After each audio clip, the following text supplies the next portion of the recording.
Any member of this family that enters the professional wrestling business knows about the expectations that are going to be on their back. They know about the prestige that their very name carries. They know that those who came before them have accomplished so much. Bearing the weight of those legacies can prove to be way too much for almost anyone. But that was never the case for Jimmy and Jey Uso. Jimmy and Jey Uso looked to be stars from the very start, constantly evolving their look, style, and offense as they progressed in their careers. Face paint and war dances would fade away, and the two would embrace the day one-ish mentality, looking to punish opponents and send them to the Uso penitentiary. The Usos are 8-time WWE Tag Team Champions. The Usos have main evented WrestleMania after initially fighting for a mere spot on the card. The Usos were the premier team of the 2010s. The Usos are the greatest team of all time. Jimmy and Jey are poetry in motion, each knowing what the other is looking to do next, each using every bit of savvy they gained growing up in professional wrestling to keep their edge. And sure, in recent years, it's been difficult between the two. Jimmy did cost Jey his match at SummerSlam against your tribal chief, Roman Reigns. After months of the anger building between the two, Jimmy and Jey ended up as the first two entrants in the 2024 Royal Rumble match, bringing things to a head. But even that moment wasn't enough to settle the issue, and so they would fight again at WrestleMania 40. Jey Uso truly became main event and found his inner yeet, even adding another tag team championship with Cody Rhodes as his partner. As your wise man eventually would suffer as well, Jimmy found himself betrayed by Solo Sikoa and unceremoniously dumped out of Solo's version of the Bloodline. When Jimmy and Jey are a tag team, they are pure art. They are the reason for the resurgence of tag team wrestling's popularity over the last 15 years. And perhaps, oh, perhaps, their grandest moment came during the 2017 Hell in a Cell, when they would lock horns with perhaps their greatest opposition ever, The New Day. From July to October of that year, the SmackDown Tag Team titles would change hands 4 times between the two teams, both looking for ultimate bragging rights. The Usos' connection as twins always gave them an upper hand with most teams, but the New Day had their own trick, utilizing the Freebird rule to allow any 2 of the 3 members to compete in any match. Jimmy and Jey could never know for sure who the opponents would be, with a different game plan needed for each iteration. With nothing clearly settled after 4 months, the New Day would offer to defend inside Hell in a Cell, and the Usos gladly accepted. We've seen the Usos showcase tag team wrestling at its most beautiful. Now we want you to showcase the brutality that exists within Hell in a Cell. Big E and Xavier Woods are going to use everything at their disposal to take you down. But you've been down since day one. Now it's time to force the New Day to realize there's nothing wrong with them being in second place, and there's nothing that's stopping you inside Hell in a Cell.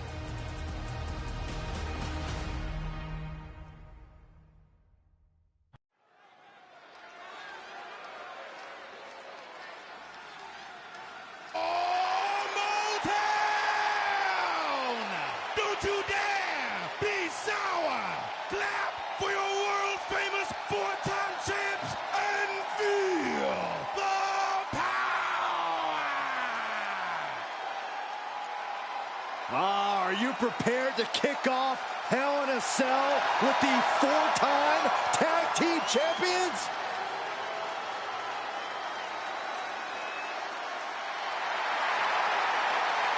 The following contest is a tag team Hell in a Cell match and is for the SmackDown Tag Team Championship and accompanied by Kofi Kingston at a combined weight of 490 pounds. The SmackDown Tag Team Champions, Xavier Woods and Big E, the New Day. Well, I can't say that I'm ever prepared for a man swiveling his hips and playing the trombone on the way to the biggest fight of his life. This is our first Hell in a Cell match of the night. The New Day actually requested this match to defend their tag titles.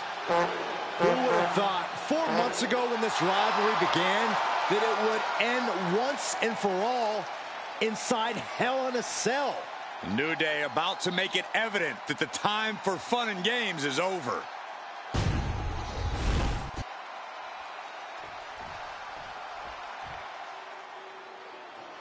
This is the first time that tag titles will ever be defended inside Hell in a Cell. And at a combined weight of 493 pounds, Jimmy and Jay, the Usos. Tonight in Detroit, the Usos welcoming New Day into the penitentiary. This is going to be like a Chow Hall beatdown. In every sport, you hear about super teams. Well, tonight, we're seeing 2 super teams of the modern era. This is going to be special.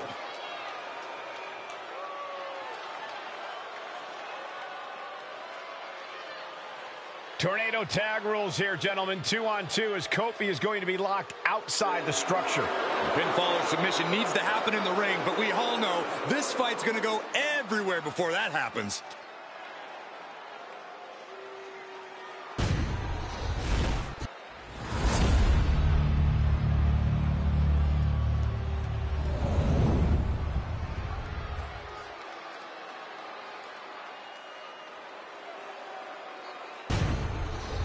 You win these, you make a case as one of the best teams ever.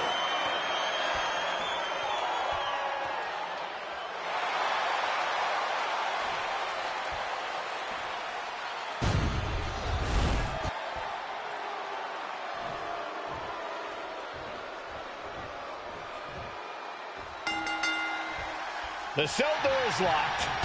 First of 2 Hell in a Cell matches tonight in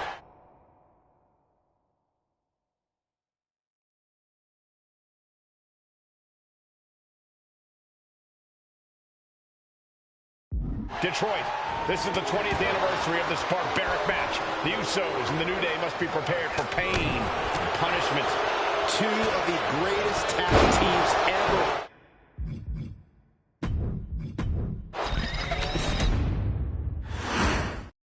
The cell door is locked. First of 2 Hell in a Cell matches tonight in Detroit. This is the 20th anniversary of this barbaric match. The Usos and the New Day must be prepared for pain and punishment. 2 of the greatest tag teams ever. One of the best rivalries going today. It all comes to a head right now for the SmackDown Tag Team Championship.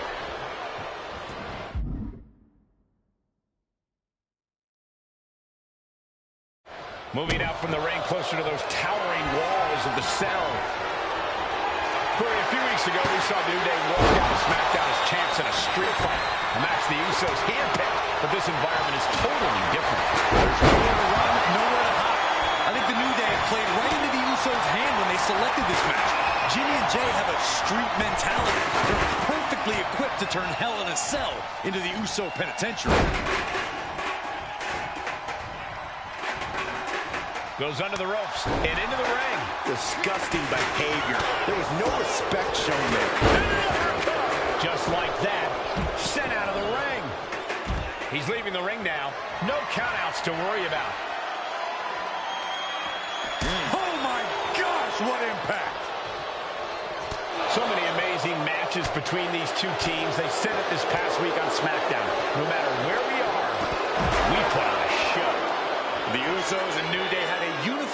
to raise the bar of tag team competition, to bring the division to a whole nother level. You know, in basketball, they talk about super teams. Well, these two teams are the proverbial super teams in WWE.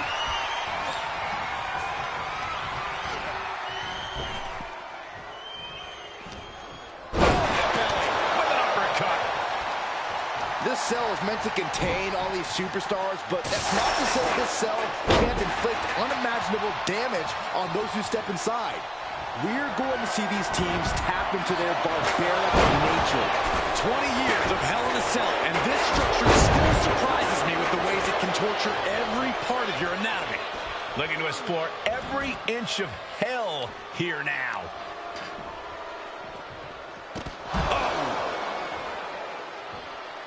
Heading to ringside now.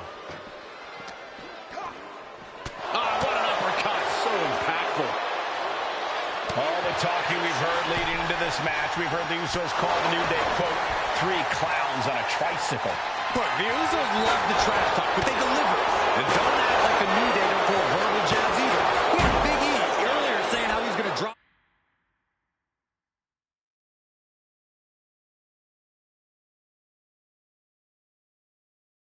some gloom and doom of biblical proportions. A prophecy Big E is fully capable of backing, too. And you can tell there are cruel intentions in mind right now. Ooh! Solid punch. Ooh, Jimmy manages to counter.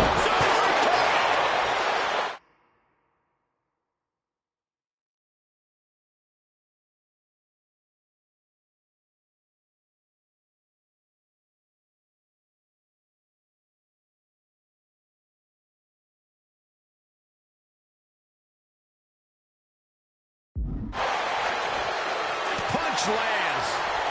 Punching their way out of that one. Right to the kidneys from behind. New Day refer to this as their power lineup when having Big E involved in there with Xavier Woods. Big E, the obvious powerhouse of the group. Woods has that blend of speed and power, making him the most well-rounded superstar for New Day. What's interesting, though, is this is the lineup that lost to the Usos at SummerSlam. Usos and New Day going at it inside Hell in a Cell, and Jey Uso set outside the ring, and now the New Day on the attack. Big E, as aggressive as I've ever seen him here tonight. And Xavier Woods now with toys, kendo sticks in hand. And it's about to get more aggressive, more vicious, more barbaric.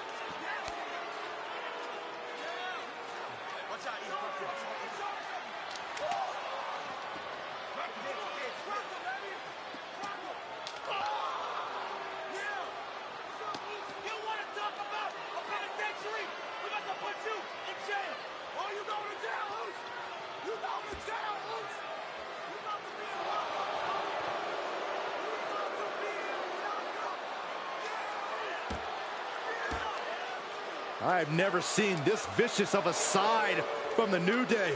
It's what Hell in a Cell does to you.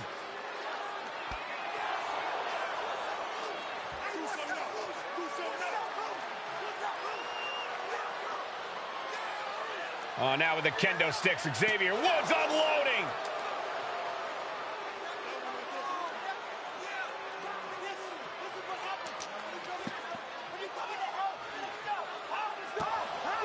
Well, you're saying it, Byron. Hell in a Cell makes you do some awful things. Just attempting to survive, attempting to win. Do whatever you want, punish however you want. Right now, that seems to be the mission statement of the New Day in order to retain the SmackDown Tag Team titles.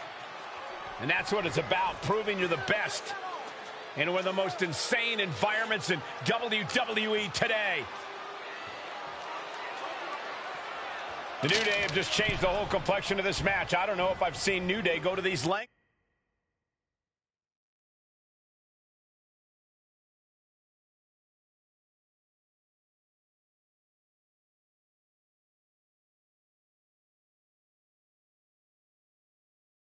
Before. Well, no time to be a jovial bunch when you're in a cell, Michael. Tonight, it's not about entertaining. It's about putting your sworn enemy to rest for good.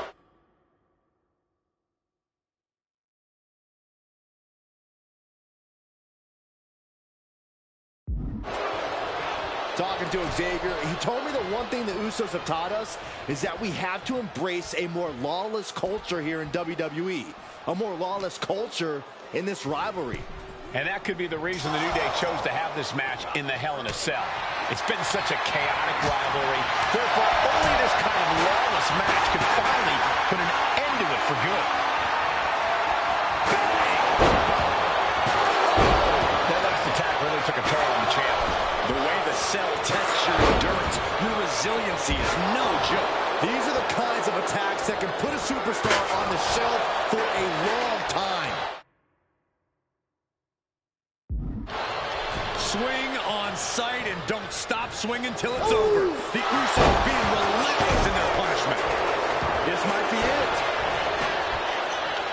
Keeps his team in this one. Perhaps looking for some kind of equalizer here. He's got one thing on his mind with that chair, and it has nothing to do with lounging. Oh, hip drop onto the arm. Vicious right forearm. Using the ropes. Boom. He's able to counter that. Looks like he's coming back in. And the champ's in really rough shape now. This could be the defining moment of this match for him. What does he do now? Jumping headbutt. And that shot just busted him open. Blood flowing now. He's looking for an implement of destruction under the ring. Bringing a steel chair into play here. Stiff shot to the abdomen.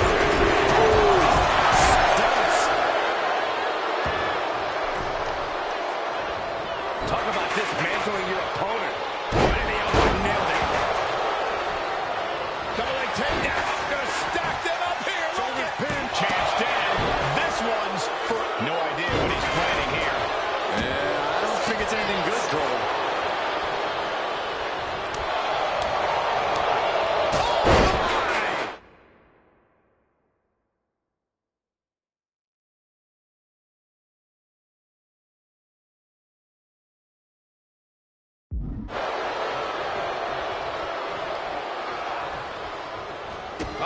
Solo kick. Spin kick to the midsection. Setting him up for the... Oh, it's Title in the balance with the pin. You gotta be kidding me. This is amazing. He's got him locked. Oh, my God.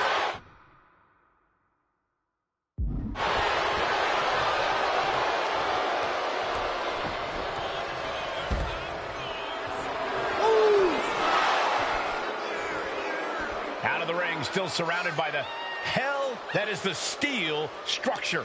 Ooh. Ooh. Ooh. Uppercut connects. And Jimmy and Big E slugging it out middle of the ring. This has been a vicious, brutal match between two of the great tag teams today. Here comes Jey Uso into the fray alongside of his brother. Bang! Double super kick. And the Usos now looking for that patented Uso splash from the top rope. Uso splash!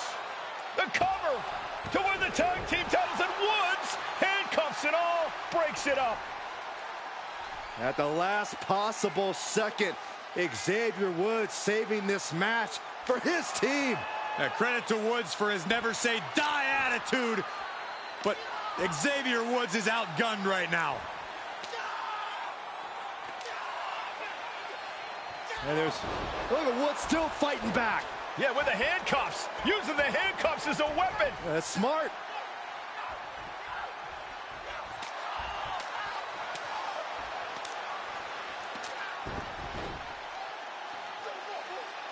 And Woods now down.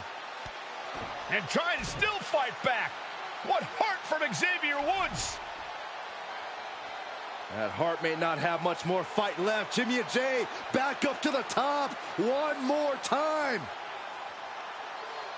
Uso splash in stereo. The cover. The Usos win the tag team titles. He winners, and the new SmackDown Tag Team Champions, the Usos!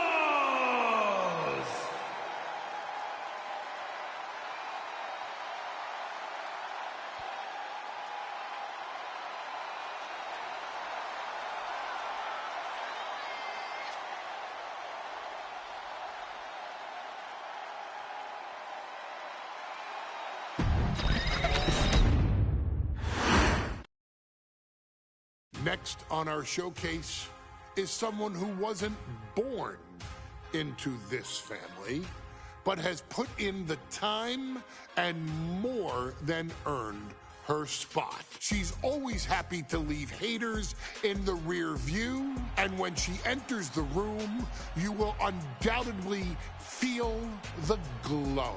Of course, I'm talking about Naomi, who many of you may know has reigned as Jimmy Uso's wife and queen for over 10 years. There's the old saying that behind every good man is an even better woman, and this could not ring more true than Naomi, who I will say is an absolute treasure. Jimmy will frequently speak during old Bloodline planning sessions about how much her support and love drove him to improve as a superstar, always stressing her importance not only to the WWE Women's Division, but to his career and his life as well. In the ring, there is no denying Naomi's skills. The former women's tag team and two-time SmackDown Women's Champion has the mental tenacity to push through the toughest part of any match and possesses breathtaking physical skills. Naomi uses her dancing background to constantly innovate with her offense, resulting in some of the most beautiful moves you will ever see, unless you're on the receiving end of them. Naomi is an inspiration to so many of our younger members of the WWE Universe, showing a new generation that anything is possible if you just put in the work and never stop believing in yourself. Naomi has battled against the very best in the women's division, taking on foes like Charlotte Flair, Bayley, Shayna Baszler, and Io Sky. My favorite moment of Naomi was when she won the title in her hometown, Orlando, at WrestleMania. To compete against that caliber and maintain the level of success that Naomi has for her entire WWE career is something worth, shall I dare say, acknowledging. Naomi has even teamed with fellow family member Tamina through the years, proving the family you choose can often be the most important. And in true Uso fashion, Naomi shows an unrelenting desire to win, to achieve greatness, and to dominate her opposition. Many mistake her smile as a sign of kindness, but they quickly realize their mistake as Naomi unleashes a flurry of kicks, flies at them with moonsaults from all angles, and then ties them up in knots. Naomi is having fun, but Naomi is never playing.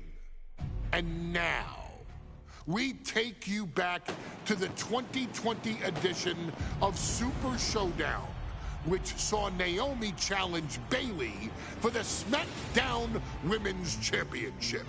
Unfortunately, a ridiculously lax referee decided it was just fine for Bayley to basically do whatever the hell she wanted. Bayley's, oh my gosh, she's trapping Naomi's legs in her shirt. And Naomi wound up suffering an embarrassing loss after Bayley used wardrobe to her advantage. Well, Bayley we can pretty much guarantee that trick won't work again.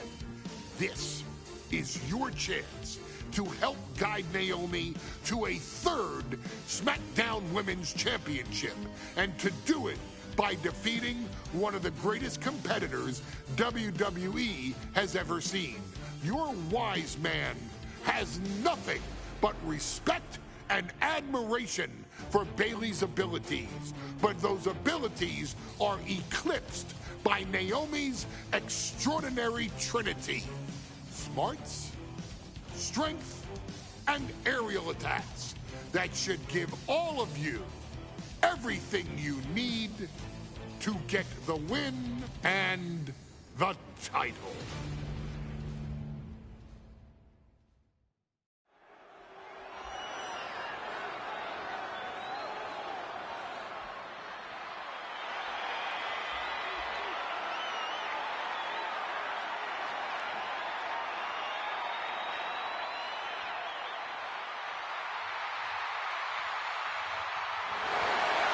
Gentlemen, it's glow time!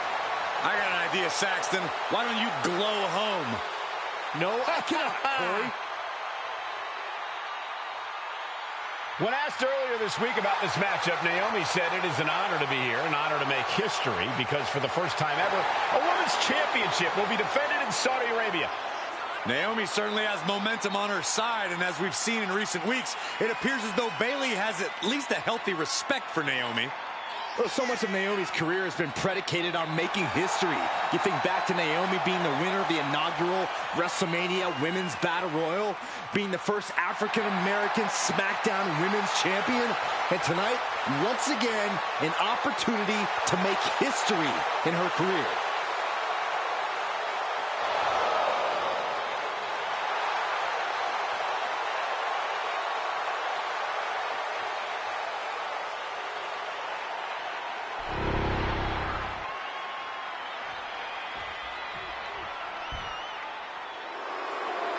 And gentlemen, when Bayley was asked about this history-making match tonight, she said, of course I'm part of this, because history is made by winners. And I'm going to become a role model for everyone here tonight in Saudi Arabia and for everyone around the entire world.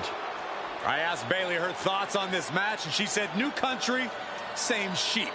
Bayley is nothing if not confident headed into this match. Oh, and everything you just said is indicative of the new attitude, the new personality of Bayley. Bayley has been SmackDown Women's Champion for a record-setting 279 days. She's won every title available in WWE. The NXT Women's Championship, the Raw Women's Championship, the two-time SmackDown Women's Champion, a Tag Team Champion, a Money in the Bank winner. Bayley's accomplished it all. But the one thing Bayley has never done in her career, she's never beat Naomi. And believe me, that is a huge point of confidence for Naomi and a huge pressure on the champion. What an exciting moment for both of these competitors tonight, but once the bell rings, it's down to business. The SmackDown Women's Championship is on the line.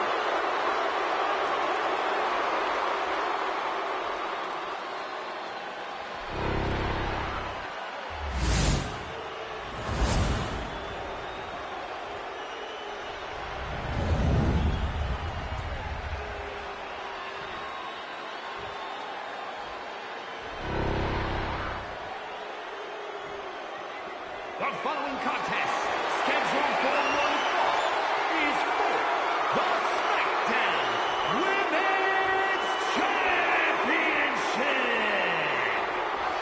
Introducing the challenger from Orlando, Florida, Naomi.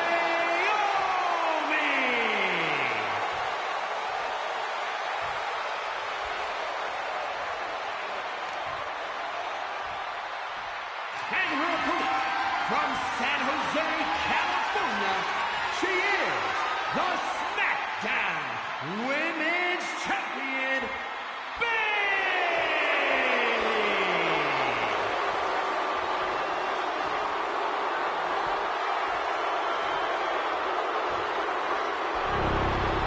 For the first time ever, we have a Women's Championship match here in the Middle East, in Saudi Arabia. Bayley against Naomi. Will Bayley's record-setting reign end here tonight?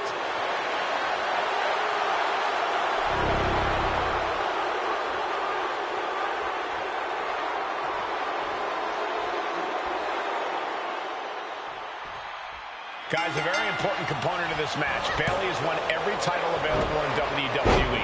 Bayley has accomplished it all. But the one thing Bayley has never done in her career, she's never beaten Naomi. And believe me, that is a huge point of confidence for Naomi. And a huge pressure on Bayley. Yeah, but Bayley thrives under pressure. Her resume speaks for itself. Chucked right out of the ring. Taking things to the outside, but got to make sure to heed the officials' count. And gets tossed back into the mat. Whack! Oh, God!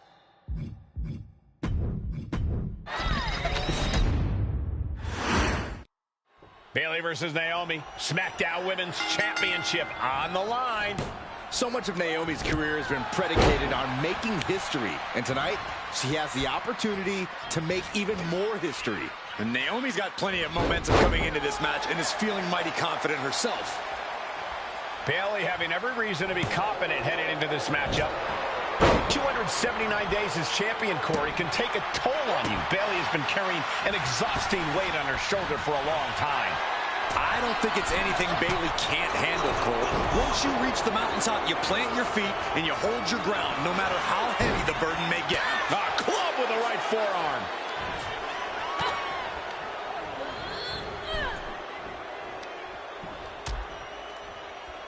On the apron, what's Bayley looking for? Hot shot stunner. Back into the ring here. Drop kick.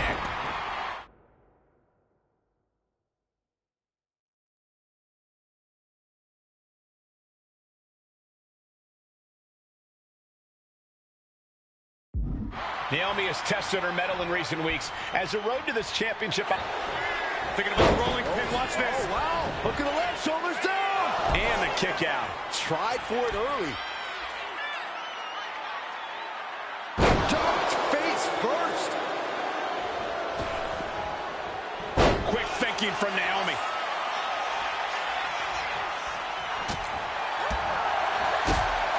Foot to the midsection. Bayley's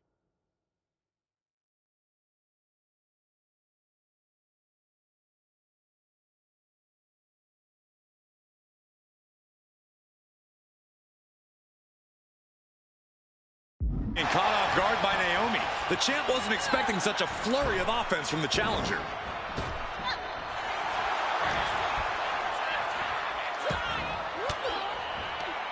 Bayley left an opening for the counter. Oh, clothesline.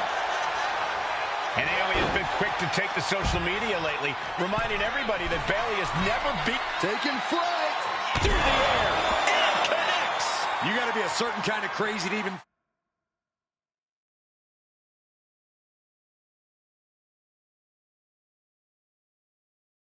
think about attempting that kind of offense, but I can't say it didn't pay off.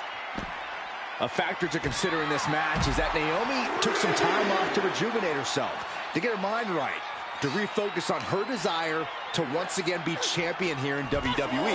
So this isn't necessarily the same Naomi the WWE Universe or Bayley is used to. And Naomi says that after taking time off, she's better physically and mentally than she's ever been in her career. If she's not careful, that's it. She'll be counted out.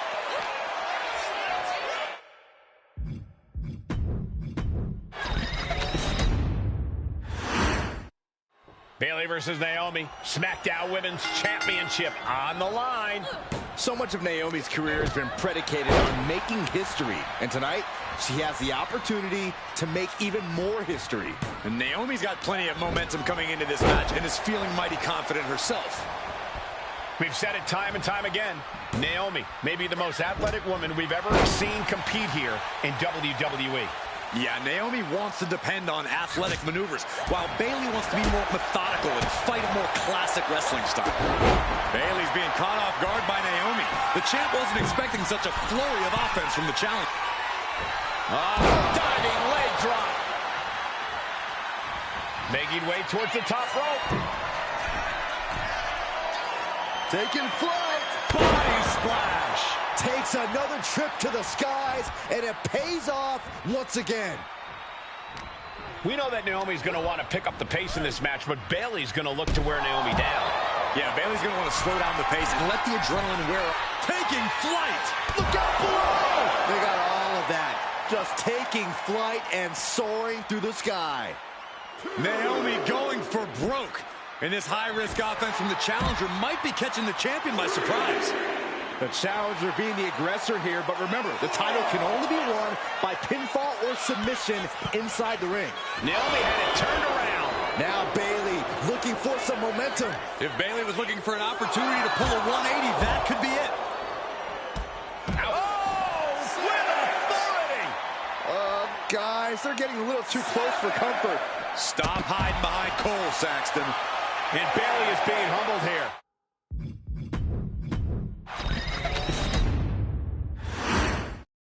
Bayley versus Naomi, SmackDown Women's Championship on the line. So much of Naomi's career has been predicated on making history. And tonight, she has the opportunity to make even more history. And Naomi's got plenty of momentum coming into this match and is feeling mighty confident herself, dribbling the opponent's head like a basketball.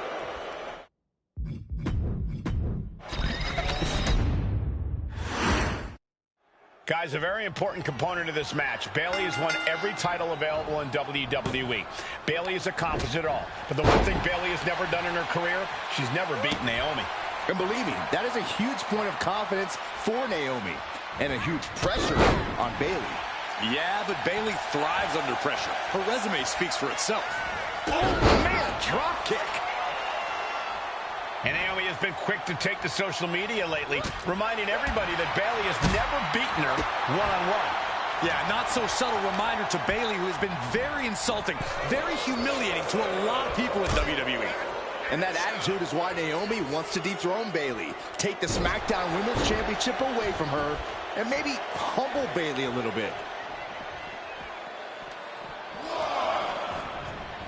Ouch.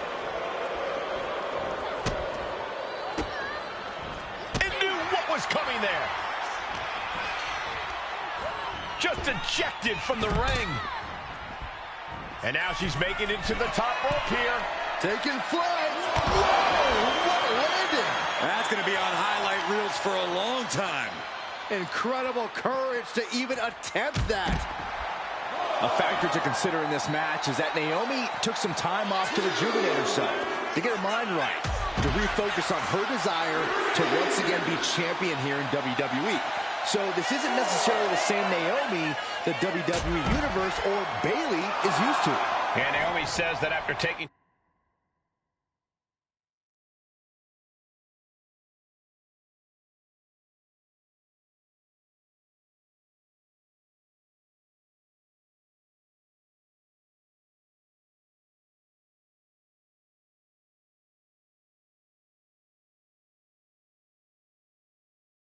time off, she's better physically and mentally than she's ever been in her career.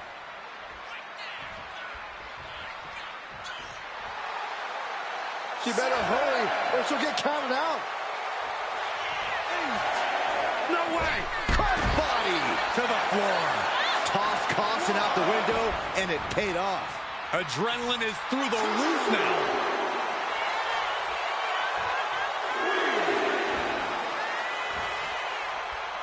Don't do it! A slingshot cross body! Took flight and landed a...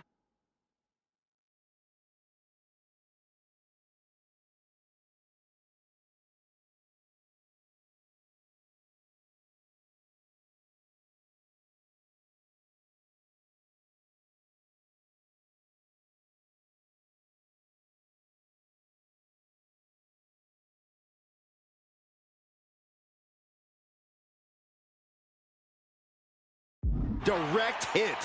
Came in like a wrecking ball. I've never seen that hit so hard before. Whip back into the ring. Showing no signs of defense here, guys.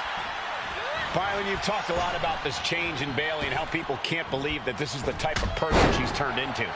Well, it comes down to career frustration. Bayley is frustrated with her career progression. The way things were when she was hugging and smiling. It's not about frustration, Saxton. It's about realization. Bayley realized she never got the respect that she deserves from the WWE Universe.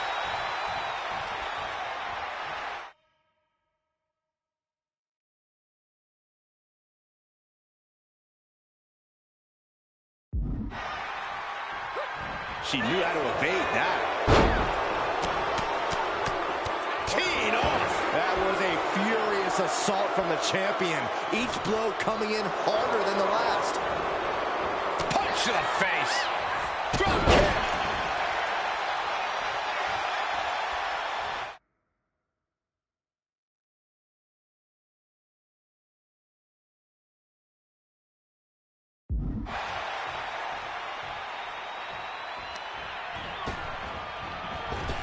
Bullseye.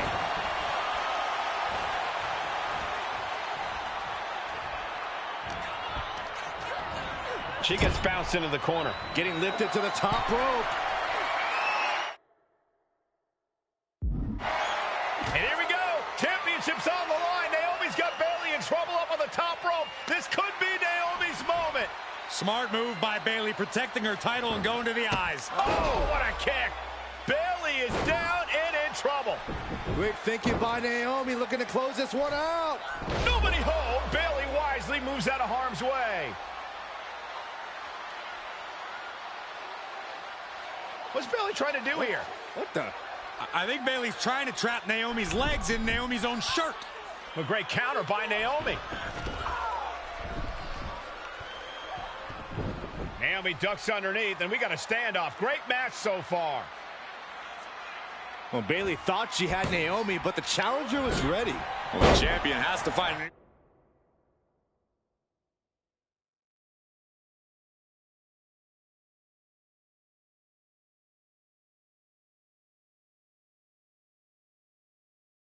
Strategy in a hurry.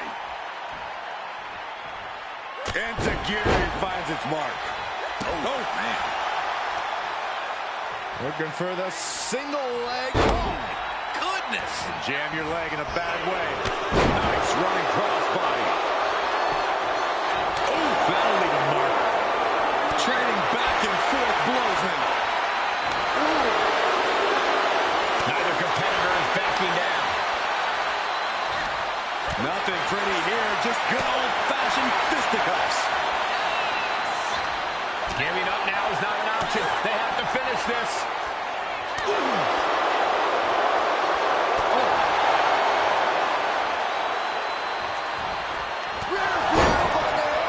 That might have just sealed the deal on us having a new champ.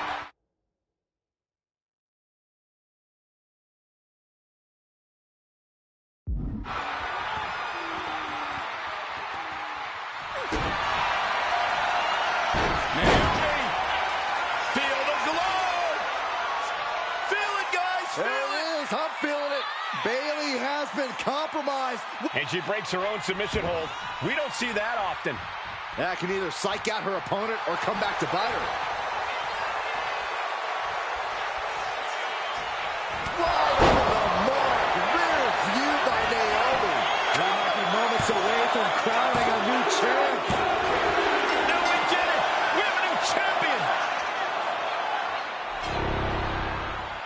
Here is your winner, and the new SmackDown Women's Champion, Naomi. Bayley's stranglehold on the SmackDown Women's Championship has ended. The Glow era has begun. Bayley was as aggressive in this match as she's ever been, but Naomi's confidence and athleticism...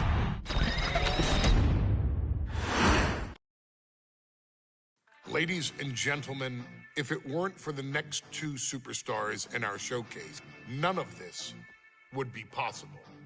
Because without Atha and Sika, without the Wild Samoans, there truly is no dynasty.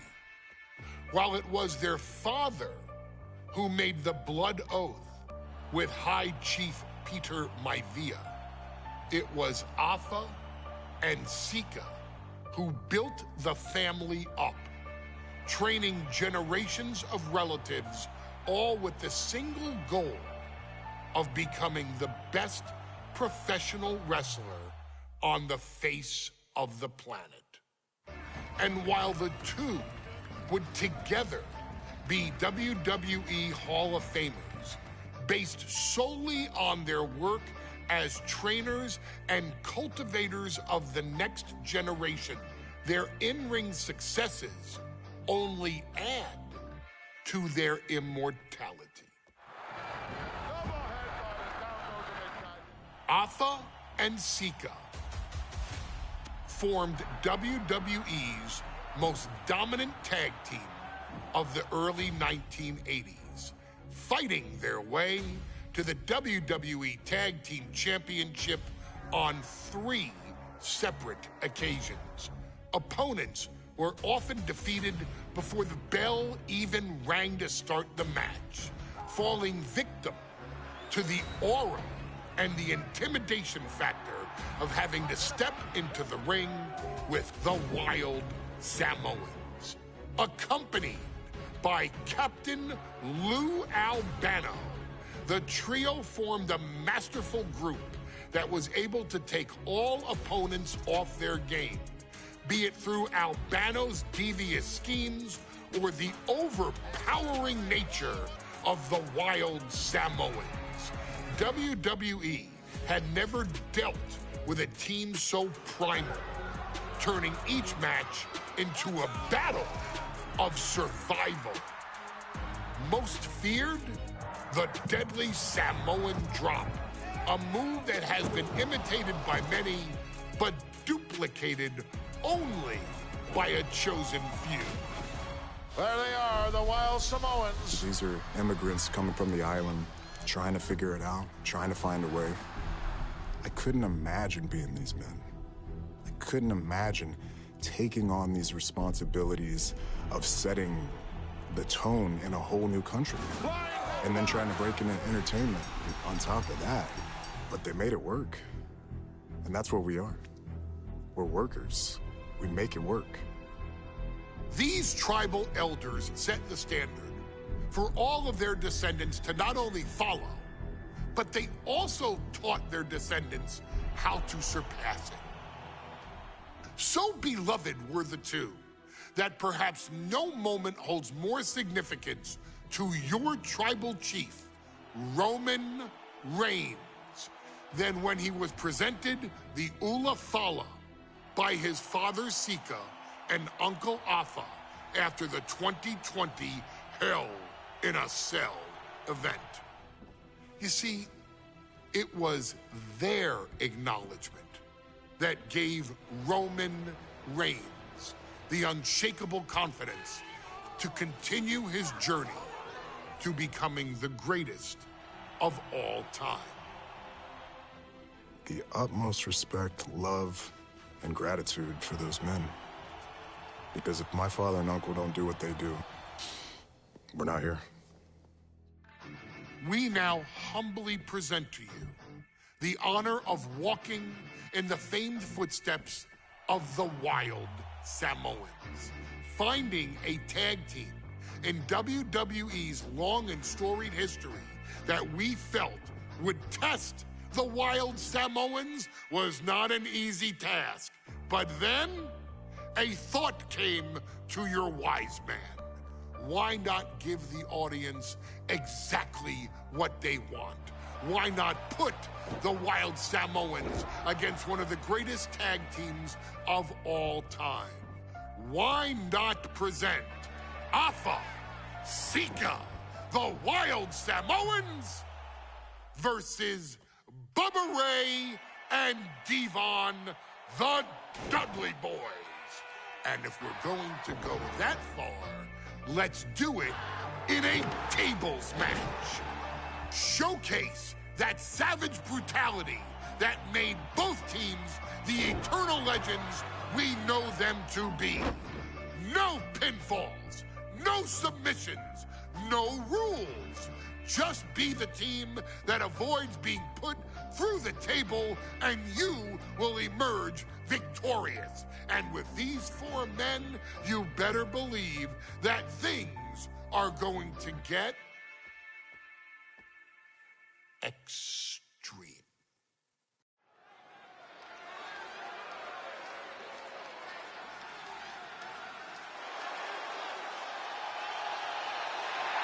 And here they come. Bubba Ray and Devon are ready for a fight. That's just what they'll get from Afa and Sika. And then some.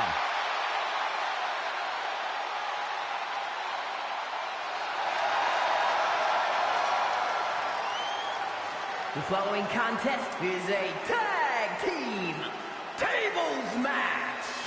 And at a combined weight of 603 pounds, Bubba Ray and Devon, the Dudley Boys.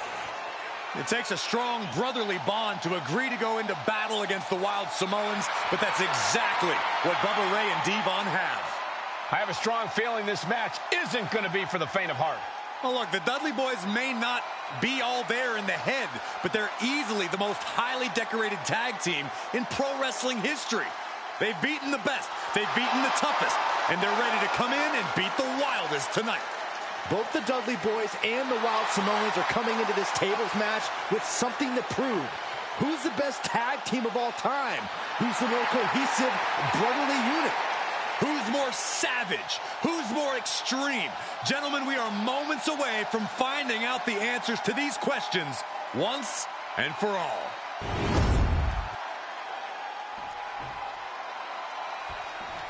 Guys, this is going to be a great one. You can feel the electricity already. I feel the excitement and some fear, too. Accompanied by Captain Lou Albano at a combined weight of 645 pounds. Afa and Sika, the Wild Samoans. And this tables match might be a dream match for many, but for both the Wild Samoans and the Dudley Boys, this is about to be one team's greatest nightmare. Afa and Sika clearly not looking to back down here.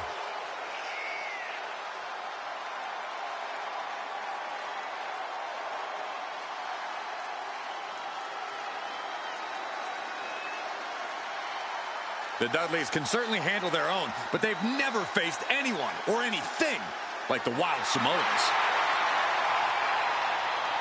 Those mean looks on both Afa and Sika's faces, I'll tell you, they're out for blood. And the Dudleys are about to walk right into the lion's den.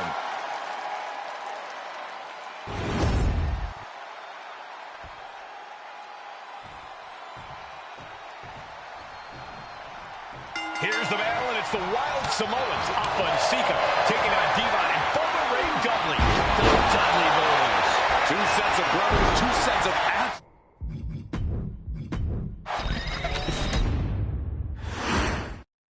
2-on-2 tables match here with the masters of the match, the Dudley Boys taking on the Wild Samoans. There's always those thoughts in the back of your mind. My brother can beat up your brother.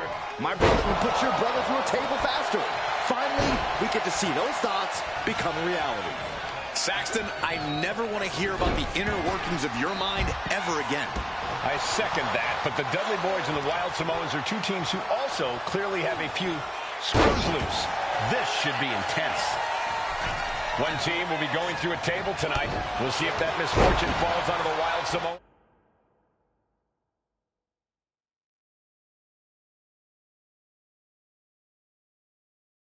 Of the Dudley Boys. Such a peculiar look coming from the Wild Samoans, as if they have no control of their animalistic behavior. A very ferocious demeanor emanates from the Wild Samoans, like they're part of a pack of untamed beasts. I really wonder what it would take for the Dudley Boys to have control of them. Maybe they'll take a sledgehammer?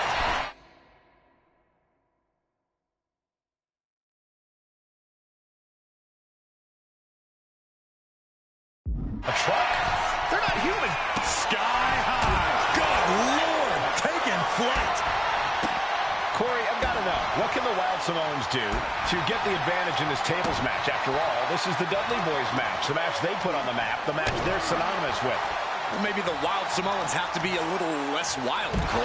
They still need to brutalize their opponents because that's what they do best. But the last thing Afa and Sika want to do is rush head first into a table. After all, that's exactly how you lose.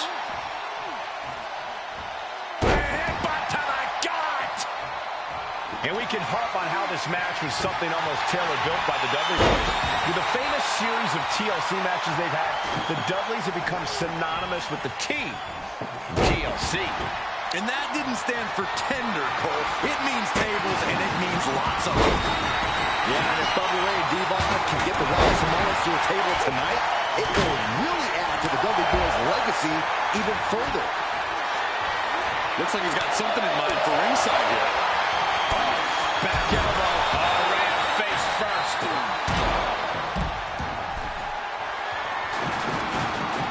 Gets out of the ring. What's going to happen now? And enters back into the ring. Oh, my gosh! Piercing the throat. Ava and Sika, both individuals that compete barefooted. Not something common of most wrestlers, Corey, but it is actually very customary.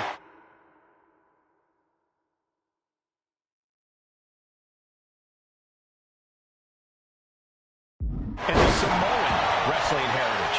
It's how they train. It's how they live in the Isle of Samoa. And no one delays a fight just to put some boots on. Samoans are ready for... Popped up into the Samoan drop. Incredible. The Wild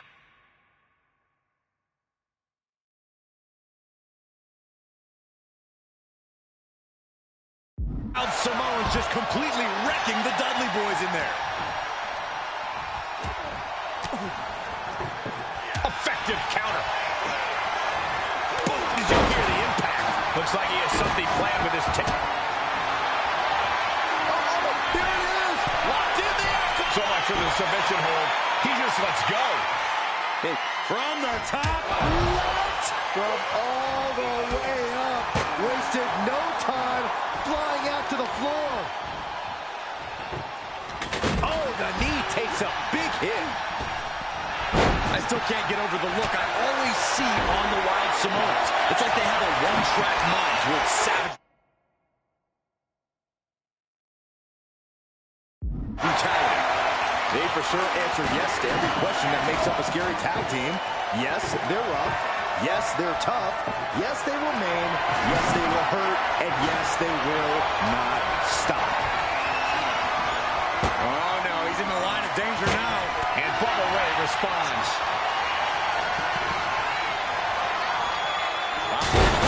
And Sika just beat the Dudley Boys at their own game. That was the most dangerous position for any competitor to ever be in. You gotta hope there's no irreparable damage done. The Wild Samoans. And it's the Wild Samoans standing tall, having beat the Dudley Boys at their own game. Devon and Bubba pushed Alpha and Sika to their limits, but in the end, there was only one way this match could end.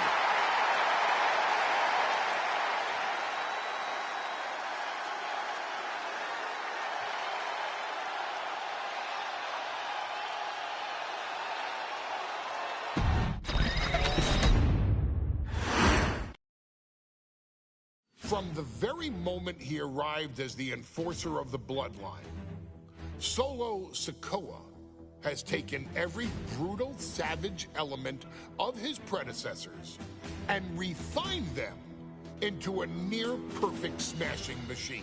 Even in the year before his arrival, Solo raised eyebrows and garnered buzz while competing in NXT.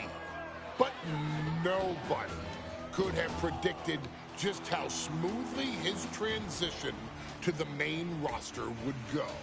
And before I go on any further, let me make one thing perfectly clear. I'm only saying what I'm saying about Solo Sikoa because I am a wise man. I'm a professional. And because I'm being handsomely compensated for my stellar work as your host of the WWE 2k25 showcase. I haven't forgotten what Solo Sikoa and his rogue bloodline did to me. But I also know better than to let personal feelings hinder your professional endeavors. So with that being said, since his arrival at Clash at the Castle in 2022, Solo Sikoa has consistently been involved in WWE's biggest moments and biggest matches. He's been victorious in War Games. he's repeatedly enforced the Bloodline's will to maintain Roman Reigns' status as undisputed WWE Universal Heavyweight Champion. I brought Solo in as an insurance policy. Solo was here to protect me. Solo was here to maintain the promised land. He's violent. He's strong, he's fast, he's all those things. And he betrayed me. Any man who would betray me must be a very dangerous man. Solo defeated John Cena. Solo elected to betray your tribal chief, Roman Reigns, in an attempt to bestow upon himself the title of tribal chief. When I refused to acknowledge Solo as my tribal chief, you are not my tribal. He, Tama Tonga, Tonga Loa, and Jacob Fatu put me through a table in Madison Square Garden. And that led to opportunities to compete for the undisputed WWE Heavyweight Championship. It's led to more visibility, with Solo's Rogue Bloodline ruling over SmackDown. Every choice Solo made only furthered his standing in WWE. He has the bloodlust of the wild Samoans, the brutality of his cousin Yokozuna, and the single-minded focus of Roman Reigns, all rolled into one. There is no question the future is his for the taking, and that he will be champion many times over, and that he may set records of his own before it's all said and done. Few men have so quickly served notice to all of WWE in the manner that Solo Sikoa has done. Whether you want to acknowledge him or not is irrelevant. One way or another, Solo Sikoa forces you to do just that, or you will suffer severe consequences. One by one, each and every single superstar on the WWE roster is going to find that out. Solo will make sure of it.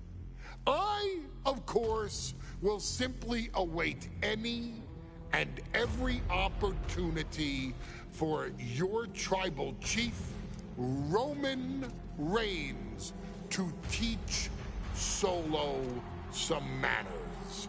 Until that happens, though, we are taking you back to the one-year anniversary special for NXT 2.0, which saw then North American champion Carmelo Hayes, and indeed, he is him, issue an open challenge.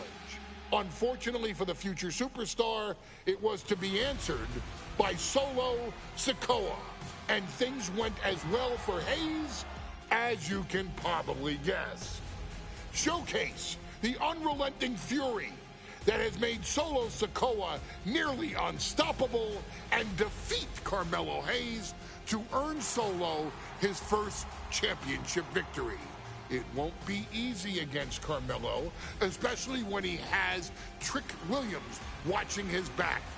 And if you make one mistake against the champ, he'll take his shot and most likely hit nothing but net.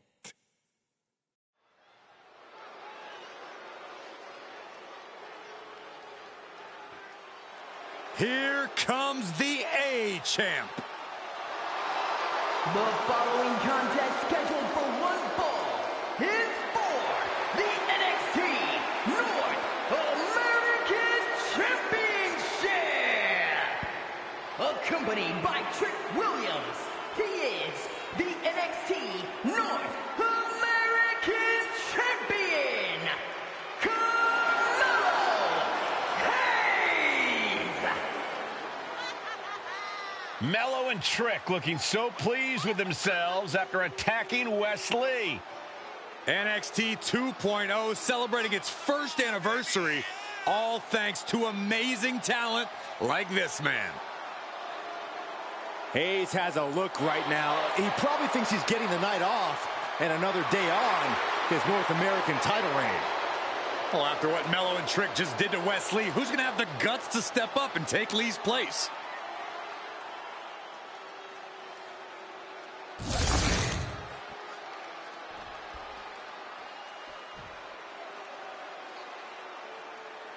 What? This place is shaking! We never thought we'd see Sikoa again. His opponent from Las Vegas, Nevada, weighing in at 250 pounds, Solo Sikoa! And Solo is dressed to fight, too. I really didn't think we'd see him again. We saw him at Clash at the Castle 10 days ago where he cost Drew McIntyre the WWE Universal Championship. Well, as far as I'm personally concerned, Sikoa isn't welcome around here. Mello needs the night off. Well, Mello talks about wearing the biggest crown in the WWE, but it's Sikoa who sits at the biggest table in WWE. Well, he wasn't exactly invited to sit at this table now, was he? We said to expect the unexpected. Is this title match going to happen?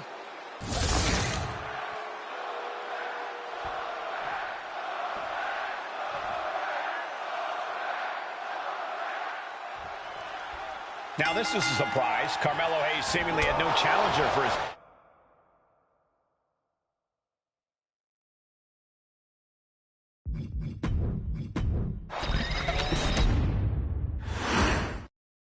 As we say at WWE, expect the unexpected. We expected Wesley to be Carmelo Hayes' opponent here, but instead, we have the surprise return of Solo Sikoa as he's claimed his title opportunity. Solo Sikoa, fresh off joining the Bloodline, is here. He has answered the call, and we indeed have an NXT North American title defense tonight for NXT 2.0's one-year celebration. On the one-year anniversary of NXT 2.0, the North American title is on the line. Solo Sikoa, the newest member of the Bloodline, is here to challenge Carmelo Hayes. Got to be a tough situation for Carmelo Hayes here. He's up against an opponent he could never have planned for. Oh, but there's a clear strategy, Cole. Solo Sikoa has an injury to his left knee. Solo had a brutal Falls Count Anywhere match last month here in NXT, and he just faced Drew McIntyre on SmackDown just a few days ago. It's very unlikely that Solo's knee is 100% today. Mello needs to focus on further damaging that knee. Ooh.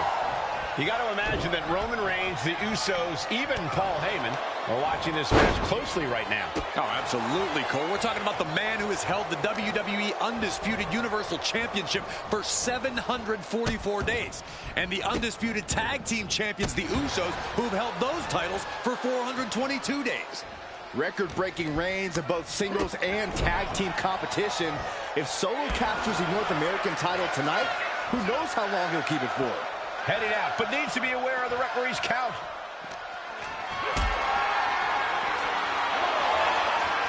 Oh, he flips that around, moving into the ring.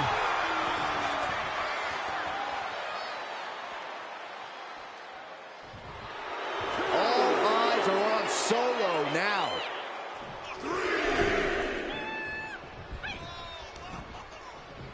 Oh, raking the back. That's nasty. Strong words.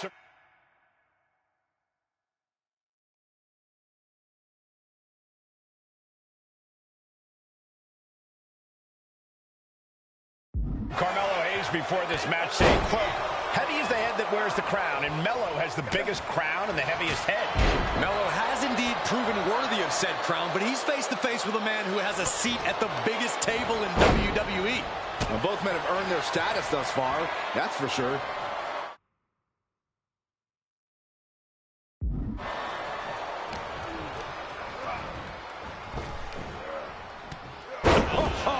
Samoan drop.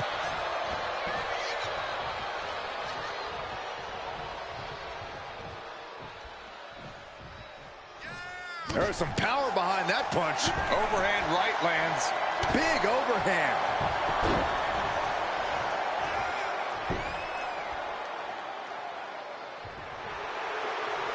His mind is turning. Might be close to the end. Flawless takedown.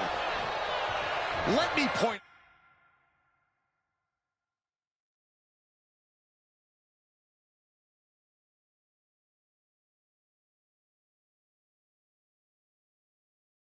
Now that this is brutal.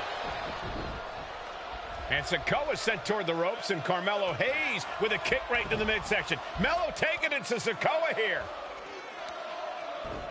The power of Solo just a little too much for the A-Champ in this instance. What a chop. Trademark viciousness.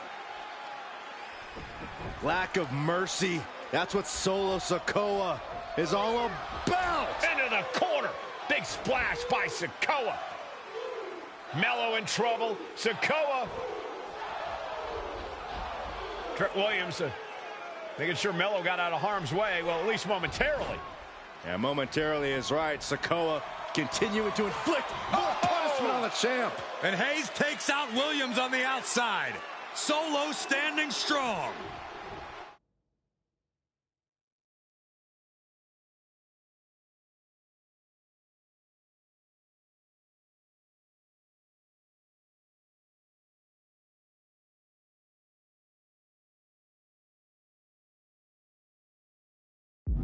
Solo not allowing the presence of Trick Williams to distract him whatsoever.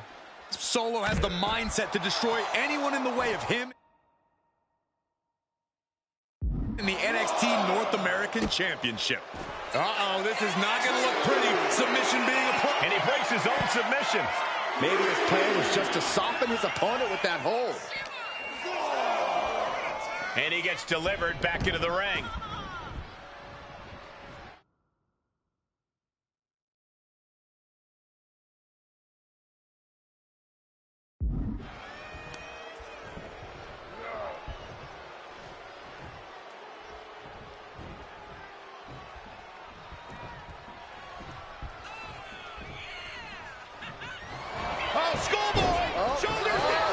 The referee doing their job. See him clearly in the ropes.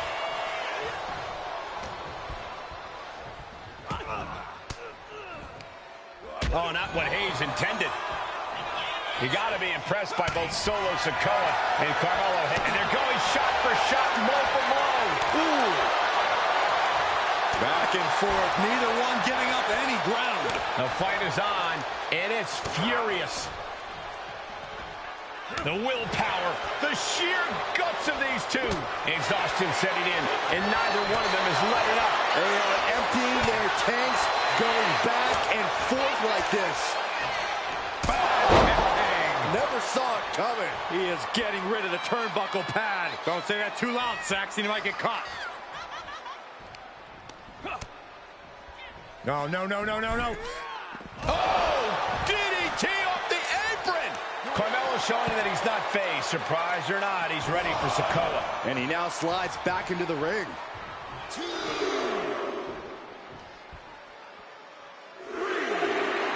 Oh, Melo with that undeniable charisma.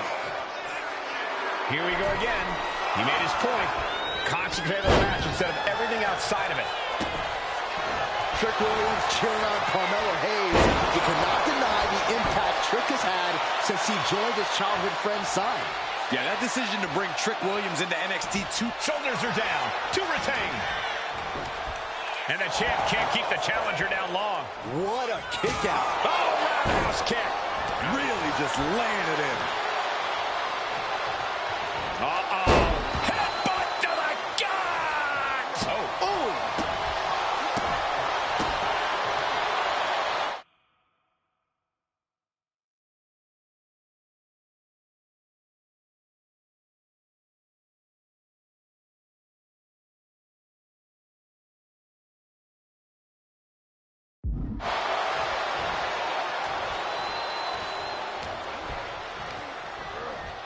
And now propped up in the corner.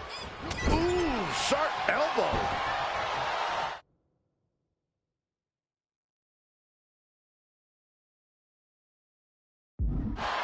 Caught that and reversed it. What a main event this has been for the one-year anniversary of NXT 2.0. And without this rebranding, Solo Sikoa may have never had the opportunity to show the world what he can do. And if Solo didn't have this breakout year, maybe his cousin Roman Reigns wouldn't have trusted him enough to be part of the Bloodline. Big uppercut rocks the jaw of Carmelo Hayes, ripped out of the corner. Looking to put him away, and now Trick Williams up on the apron, causing a distraction. Trick paying dividends. Ooh. First 48. And that could be the turning point for the North American champion. Oh, Samoa dropped by Sikoa. Cover now for the win. Hayes kicks it too. And Williams once again on the apron. You can see how concerned Trick Williams is that Carmelo Hayes' championship hopes, might be fading away. Super kick drops Williams. Hayes picked out of the sky. Ooh. Spinning solo. Is that it for Carmelo Hayes? Trick is out. Carmelo is down. Hayes, here's your chance, Solo. The title could be yours. Sikoa spinning Solo. Sikoa just absolutely laid weight. Rearing way back. Boom! Samoan spike. The challenger comes up big. Winding up. Samoan spike. The challenger might have what it takes to win this.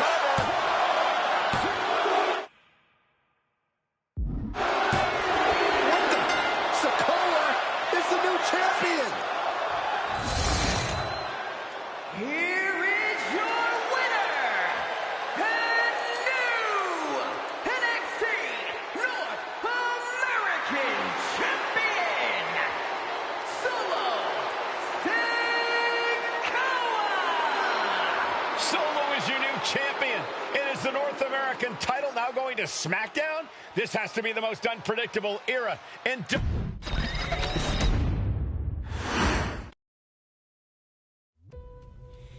I ain't doing this one. We can have all the fun we want with these video games and this showcase, and these fantasy matchups like Offensica versus Bubba Ray and Diva. I'm not doing shtick about Roman Reigns and Seth Rollins. That's a little too volatile. And it's way too personal for Roman Reigns. Roman Reigns and Seth Rollins came up together in the Shield. And Seth Rollins took it upon himself to disband the Shield by blindsiding Roman Reigns with a chair. At WrestleMania 31, Roman Reigns, in the main event of WrestleMania, was about to win the WWE title when Seth Rollins cashed in Money in the Bank and stole the main event, the match, and the title from Roman Reigns. Roman Reigns lost the undisputed championship after almost 4 years, the greatest title reign of all time, to Cody Rhodes. Not because Cody Rhodes was the better man, but because Seth Rollins was right there. And the seduction, the bloodlust that Roman Reigns had for that moment of revenge was too much for Roman Reigns to give up. And for the first time in Roman Reigns' life, he took his eye off the ball for that much time and smashed Seth Rollins with a chair, the same way Seth did a decade earlier to Roman. And that moment gave Cody Rhodes all he needed to end the most historic title reign in WWE history.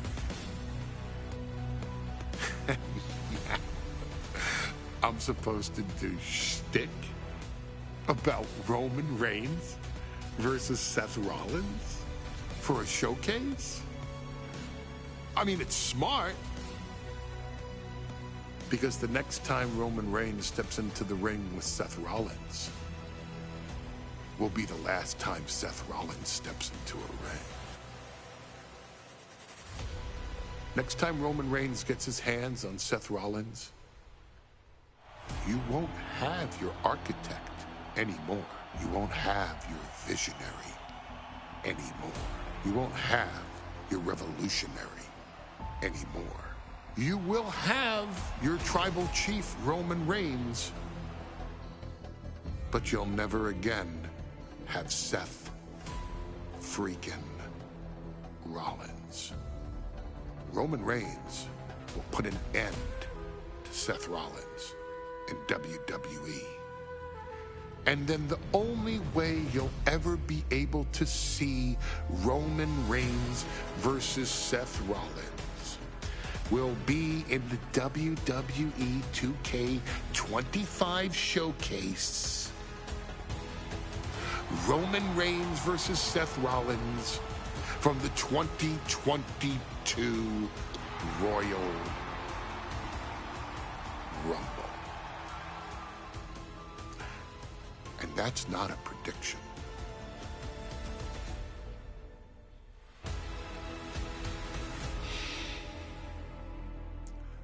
That's a spoiler.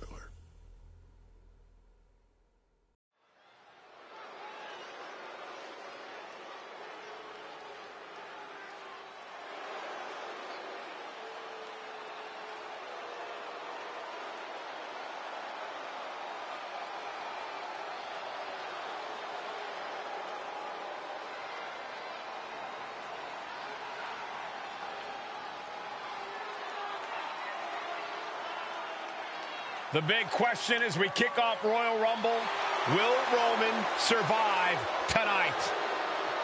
Well, the man who's walking down the aisle here in front of 44,000 plus is the greatest champion of all time, transcending the business. And tonight, it's personal.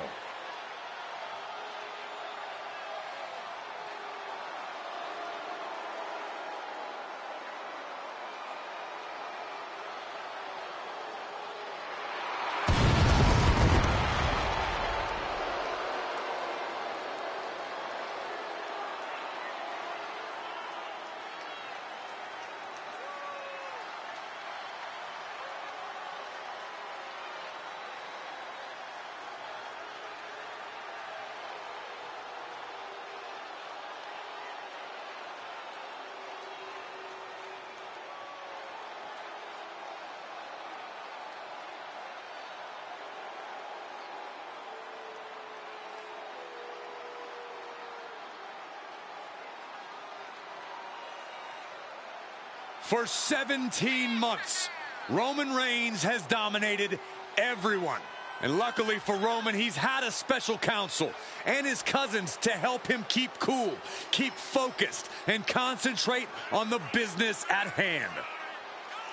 Now Paul Heyman is gone, and the Usos are barred from ringside. And without those calming forces, Corey, cracks started to form last night in Roman's armor. No telling how Roman's going to handle things on his own. It's been years since he competed on his own. But that's the situation we're seeing right now for the Tribal Chief.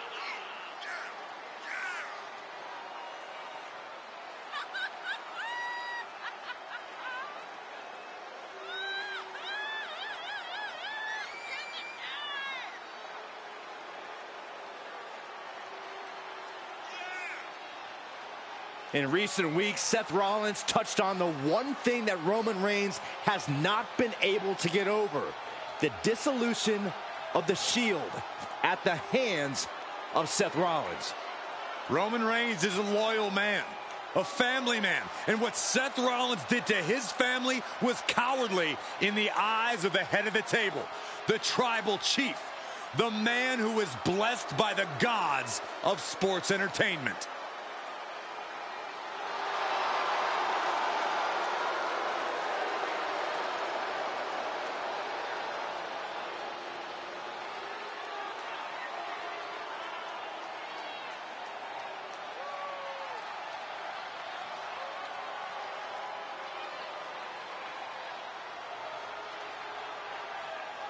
Corey, on SmackDown last night, we saw one thing that we haven't seen out of Roman Reigns.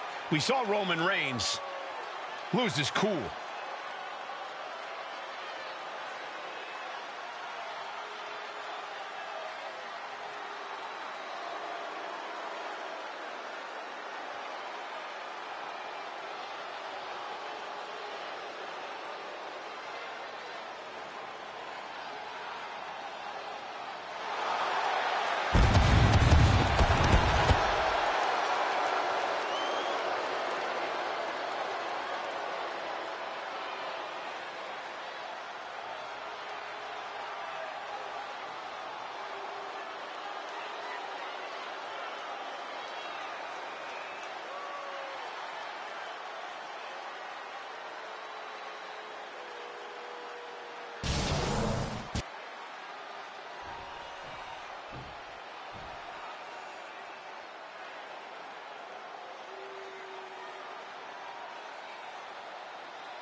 Look at this.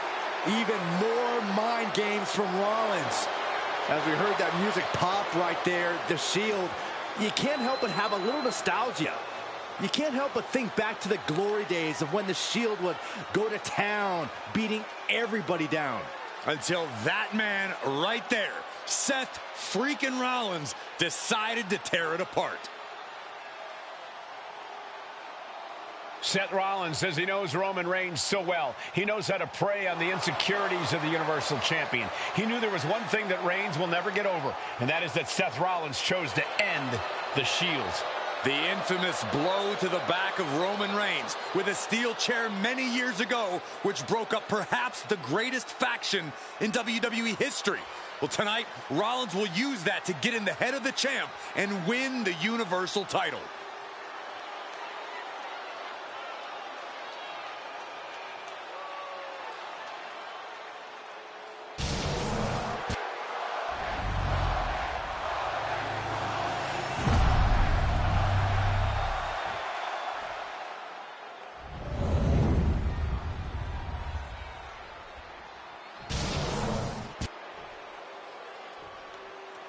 The following contest, scheduled for one fall, is for the Universal Championship.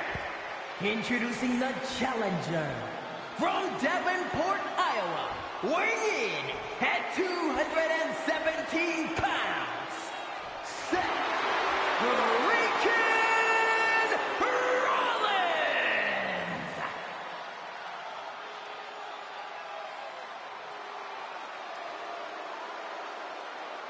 And his opponent from Pensacola, Florida, weighing in at 265 pounds, he is the Universal Champion, Roman Reigns.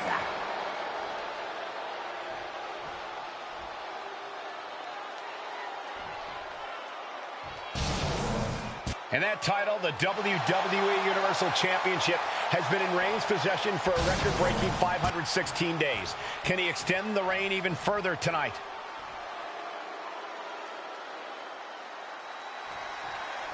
Bell rings and the WWE Universal title.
The Royal Rumble Premium Live event kicks off with a match between two former brothers. Roman Reigns, in his record 516-day reign as Universal Champion, versus Seth Rollins, donned in the old gear that they used to wear in the Shield. Rollins looks very comfortable in that tactical vest yet again. But he's even more comfortable inside the head of the Tribal Chief. We haven't seen Roman with this type of look, this type of confusion in 500-plus days. Roman Reigns, 516 days as Universal Champion, putting the title on the line against his former Shield brother, Seth freaking Rollins. Even before Seth put his gear on, he came into this match with a clear-cut advantage. You're right, Cole. 1 week ago on SmackDown, Seth Rollins and Kevin Owens defeated the Usos. As a result, Jimmy and Jay are barred from ringside. It was an all-or-nothing move, as Rollins would have lost his title opportunity had that match gone the other way. It just proves that Seth freaking Rollins will take every freaking risk to win. And get sent right into the corner. Oh, shoulder to the gut. Kick to the abdomen. Boot to the stomach. Kick to the body. Roman Reigns focusing that anger, using it to get the advantage over Seth Rollins. Right across the face. Multiple kicks connect. Straight aggression rained down with unbelievable force, and this could be their path to the title. Roman certainly seems out of his comfort zone right now, guys. Reigns and his comfort zone aren't even in the same zip code tonight, Cole. Unless he can snap out of it fast, he's going to make a mistake that Rollins will capitalize on. Gentlemen, for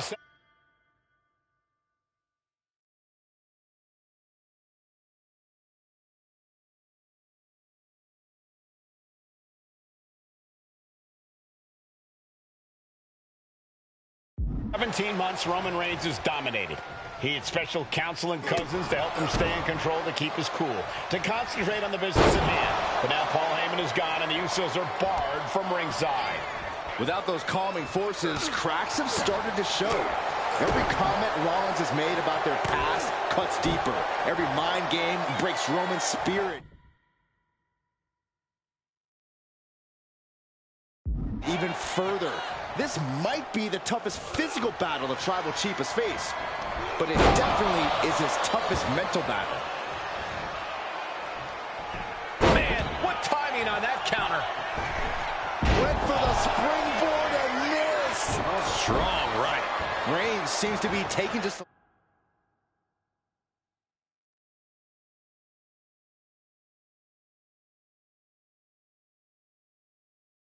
little bit more pleasure than he usually does as he piles on the attacks.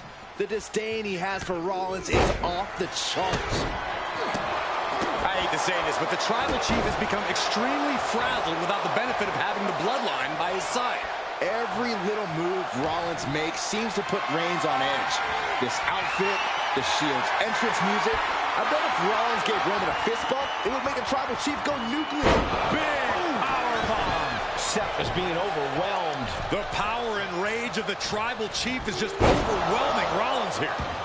Oh. Ooh. Devastating kick.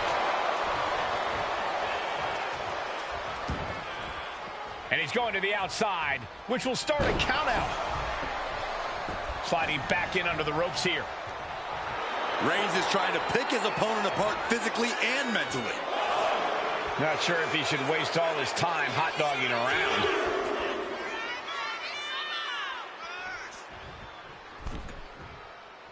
Rollins lining up. Oh, missed connection. Headed out of the ring, but the count is looming. And he comes in under the ropes now.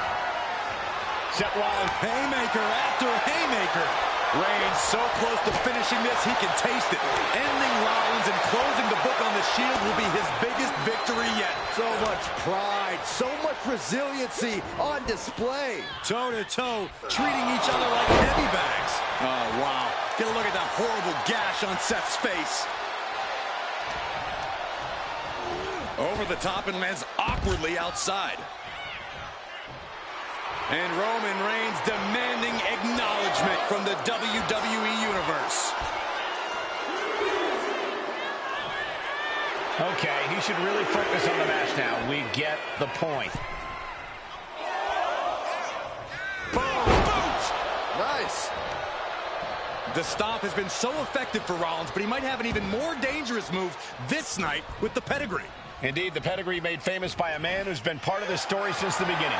Triple H, the man who manipulated Rollins into turning on the Shield, became something of a father figure for Rollins. And judging by the cerebral approach, Rollins! Here comes Seth! Sling blade! Rollins with a pin for the title. And the champ beats the count early. what is it going to take to put him away?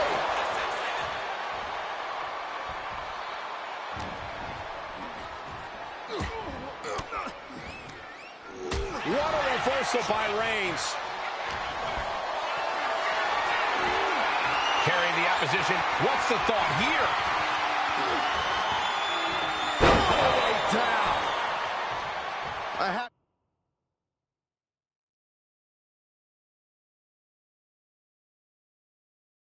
to admit, it's a pretty cold move for Rollins to just take the years of history the Shield had and turn it into a joke here tonight. It's appalling, Saxton. Rollins has always treated that sacred history as a joke.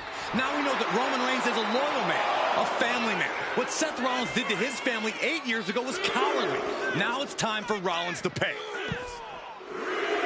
And a kick. Oh, that might have just broken something. Oh, strong impact.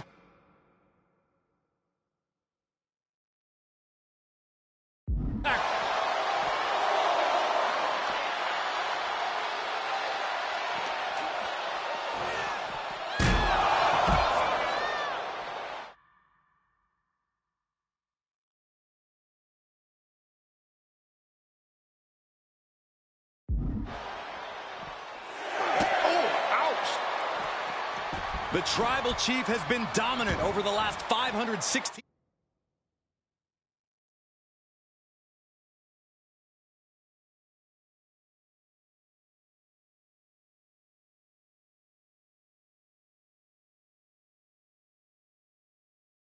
days since he captured the Universal Championship. Month after month, he's dominated every top contender on the SmackDown roster. Roman Reigns has beaten big names over the last year and a half, but Braun Strowman, Rey Mysterio, the Demon Finn Balor, even John Cena. But Reigns has to be bothered by the fact that he has never been able to knock off Rollins in a premium lightweight match in his career. Never successfully defended a title against Rollins. Indeed, two of the biggest PLE losses of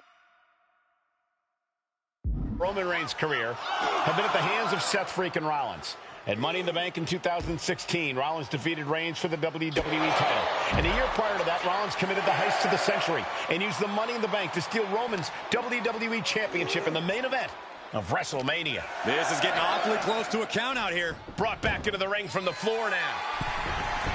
Lift off. Big splash! Boom! Oh, perfect kick. Just like that, Rollins dodges. Vicious right forearm.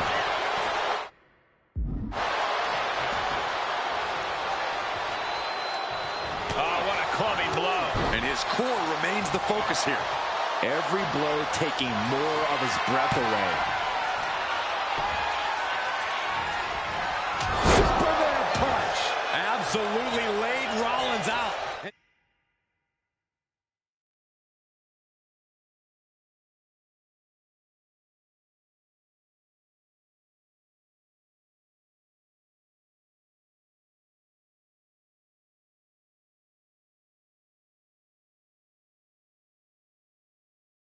Now Reigns can finally... Oh, Roman Reigns locked and loaded, measuring his opponent. Here we go. The spear by Reigns. The champ delivering when it counts. Spear by Reigns. This might be it.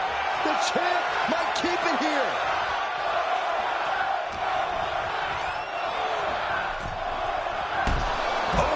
Unparalleled intensity from Roman Reigns. And you can see Seth is being run into the ground by Roman. Spear by Reigns! Perfect execution by the champion.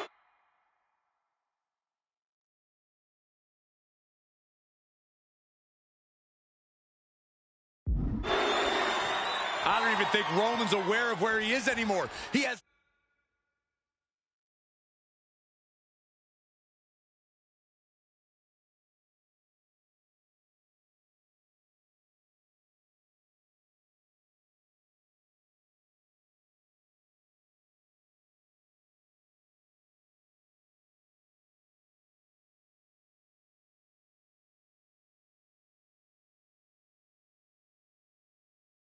tunnel vision for Rollins. The only thing the Tribal Chief...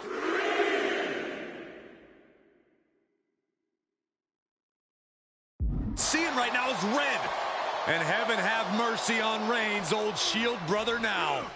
And he tosses him back in now.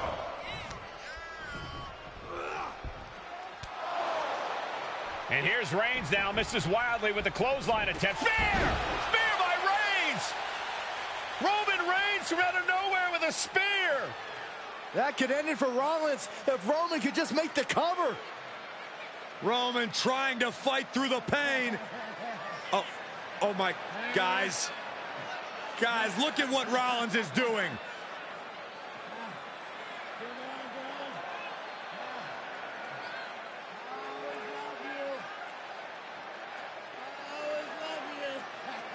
After all these two have been through, Rollins wants that Shield fist bump.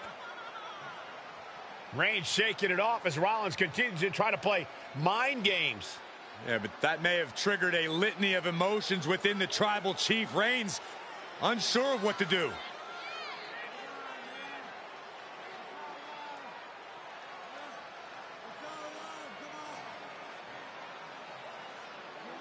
Roman Reigns determining what to do now. Will he slay his former brother?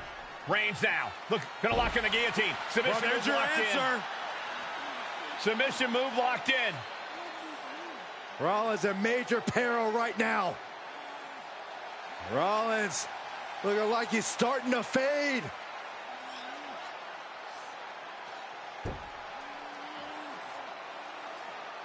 Seth trying desperately to make it to the bottom rope. I'm not sure he can make it, Corey. Trying to make it to the rope to force some sort of break. Seth trying to hang on. How can he do this here? Is Rollins going to tap here? What's Rollins going to do? Is he going to tap out? Well, he makes it to the rope. Reigns has a 5 count to break the hold.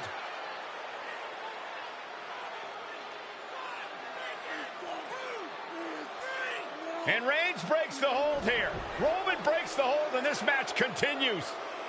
It just shows you how locked in Roman Reigns is to winning this match.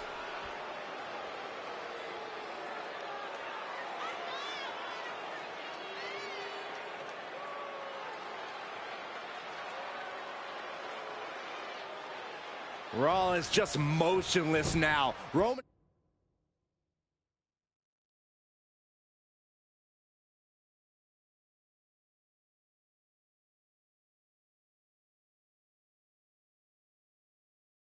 had that guillotine locked in far too long. Well, the oxygen slowly circulating through Seth again, but I feel it's just a matter of time. The fun and games Rollins has been playing has pushed the Tribal Chief. Reigns on the money with a Superman punch. There's the spear. That's it. The title's going nowhere.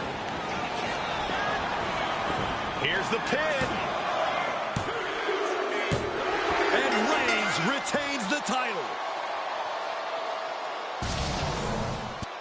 Here is your winner, and still the Universal Champion, Roman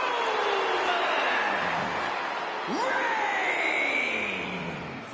Roman Reigns has finally done it. Finally earned that title defense against Seth Rollins. Finally exercised the ghost of the Shield. It looks like a huge weight has been lifted from the shoulders of the Tribal Chief. Roman may...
I'm the last guy to knock a revolution. I've led a few of those, you know. I admire revolutionaries. I respect evolutionaries. They are the lifeblood of the bloodline. So when Solo Sikoa seized the moment and became the tribal chief in Roman Reigns' absence, I didn't like it. I don't even think I respected it. But something deep down in me admired it. That took some forward thinking. I'm the chief now! Now we all know what happened when the OG bloodline, led by Roman Reigns, faced the new rogue bloodline, led by Solo Sikoa, in the War Games. But there was a discussion here while planning the WWE 2k25 showcase that has me, your wise man, admittedly a little intrigued. What if War Games was limited to only OG bloodline, no honorary uses, versus Solo's rogue bloodline, no honorary uses? It's 4-on-4 Roman Reigns.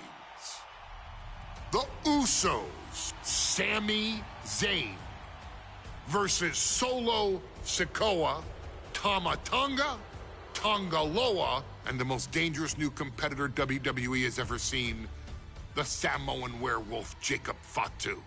What happens then? This is your moment to determine who is the real bloodline. This is your moment to determine who is the only bloodline. This is where the bloodline's legacy and the bloodline's future is in your hands.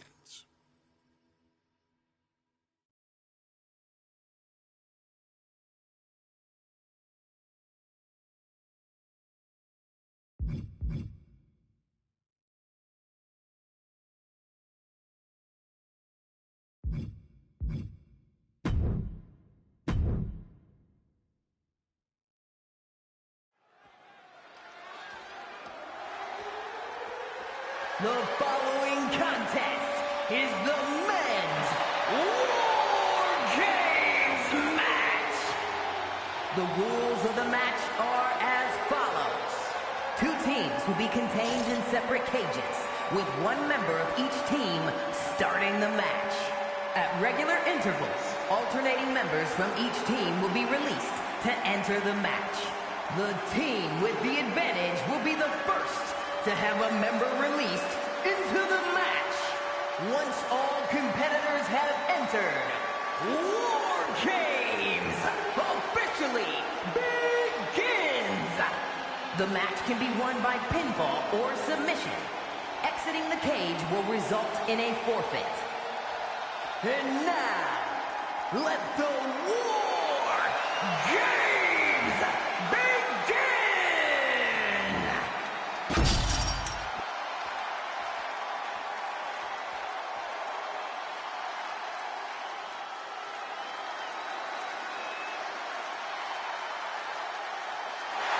The Bloodline is in chaos. This wrestling dynasty is on the brink of collapse. This conflict goes far beyond acknowledgement, Michael. This man and the original Bloodline are fighting for their livelihood. Introducing first, from San Francisco, California, weighing in at 242 pounds, main event, Jey Uso! This man and the rest of the original Bloodline is under attack. The new Bloodline will do whatever it takes to wipe out the old guard. But this man and the rest of his crew will not go down without a fight.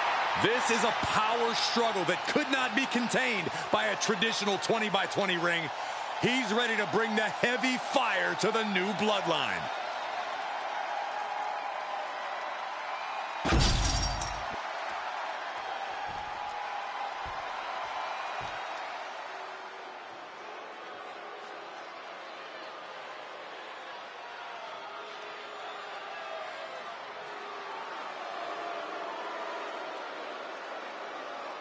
The original Bloodline was created with the wisdom of the elders, but this man and the new Bloodline are destroying what was built. Well, this conflict was unfathomable until now. The new Bloodline is ready to hunt. And from Sacramento, California, weighing in at 285 pounds, the Samoan werewolf, Jacob Fatu. The new Bloodline does not live by a code. They do not act with honor. This man says the OG Bloodline will suffer the consequences of their disloyalty. We are looking at a heavy hitter with pure malice in his eyes. And he's looking to make his name at the expense of the old guard of the Bloodline. The OG Bloodline have never faced a threat like this. The island of relevancy is no more. The OG Bloodline is fighting bloodthirsty savages who will feast on whatever they can. There will be no hesitation in pulling the trigger, and the OGs have got to match that ferocity. Here we go. First two combatants locked in the War Game structure. The original...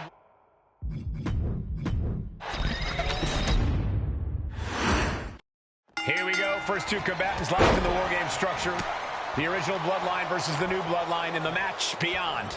The WWE Universe has wanted to see this war for some time, gentlemen. Roman and his old guard versus...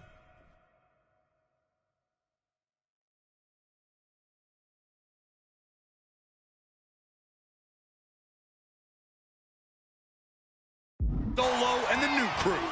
So many questions. Can Roman's teammates put their past animosity aside? Can the rest of Solo's gang handle a match against competitors with... From the top! Beginning stages of Bloodline War Games. The original crew takes on the new blood. 8 men in this war, but one seems to be fighting his own internal battle. That man, Jimmy Uso. He's currently on Team Roman, but this might be an instance of the enemy of my enemy is my friend. Well, Jimmy had clashes with Roman. He went to war with his brother Jay, but the men who put Jimmy on the shelf for months stand across the ring. Jimmy's out for every member of Solo's squad tonight, and he'll deal with the rest of his fractured family later. And another big right. A lot to prove from the new Bloodline tonight. Gentlemen, do you think they can do it? Absolutely, Cole. Solo Sikoa, Jacob Fatu, Tonga Loa, and Tama Tonga have been from the top. Diving elbow drop. Are you kidding me? Countdown underway. The odds about to no longer be even. I think tonight is going to be a breakout performance for Jacob Fatu. So much raw talent in that young man. Every Bloodline member, new and old, is a generational athlete. But Jacob seems to be a step ahead of every one of these men at times. Many already believe Jacob can take the mantle as the leader of the Bloodline. If he's the one to earn the victory tonight, his time as the tribal chief may come sooner than anyone thinks. Man, Jay has become relentless. Jacob's being cut off at every pass. There's some power behind that punch.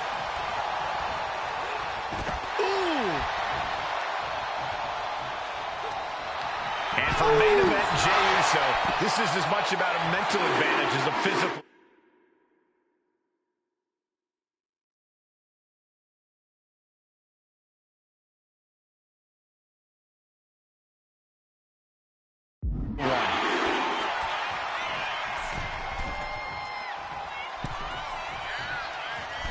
Forearm club.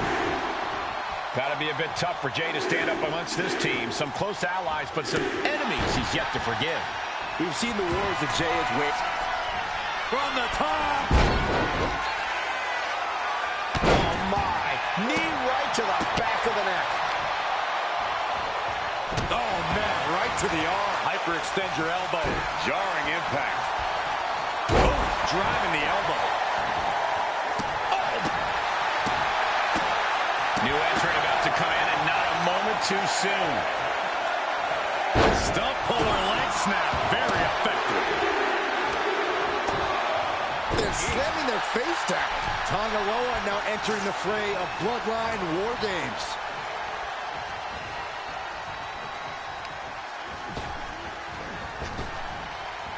And Sami is countered.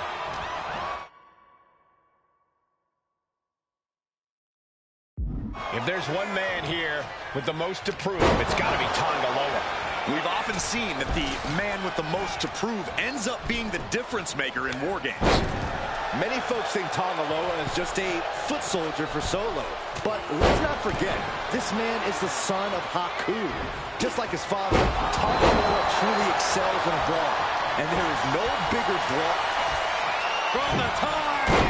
Diving headbutt! Boom! Taking out the arm, great strategy. What a counter! A quick reversal by from the middle rope. Oh, man.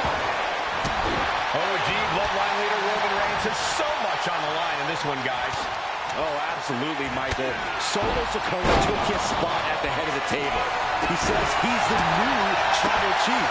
And that is Roman's... What a kick. Dodge is out of the way. Only seconds away from giving their team the numbers advantage. And he retaliates.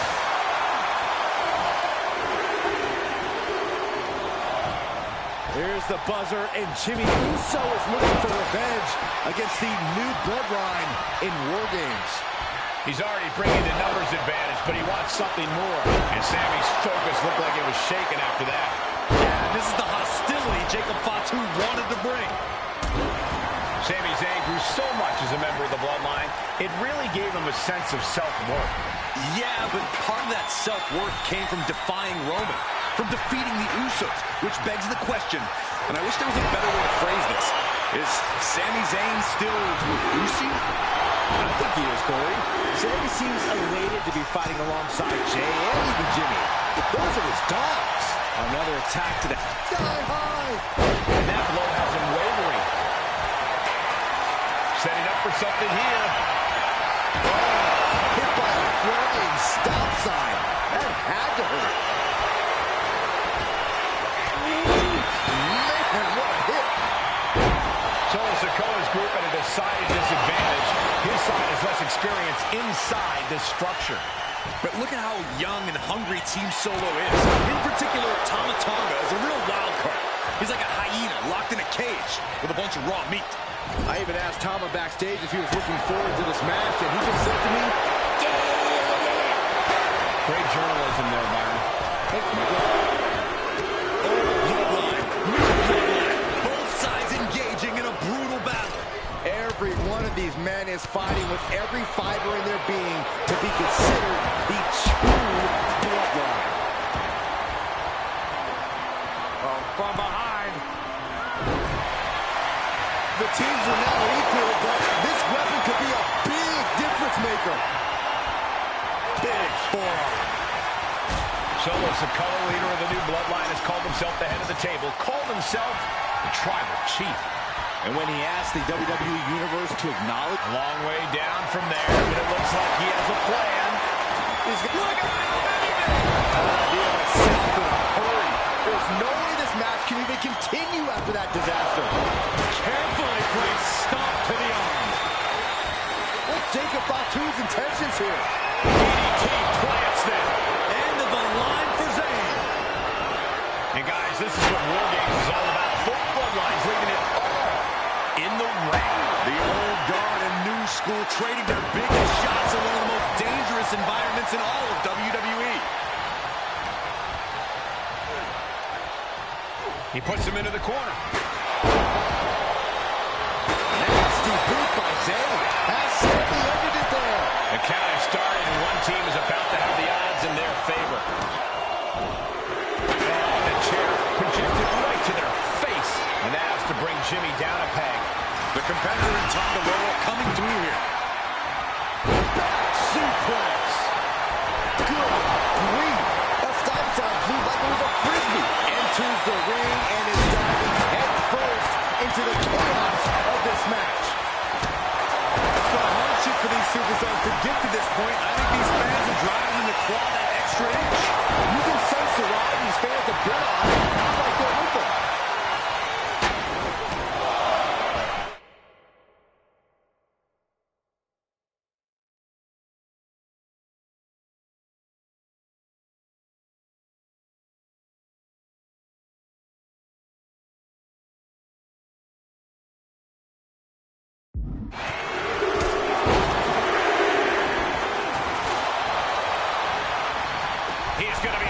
duck if he doesn't get out of the trench. Reigns plant. Uso on the top. Uso splash. Can Jacob Fatu come back from that? And Tama, there's no good reason we stand on a cage like this. Ooh!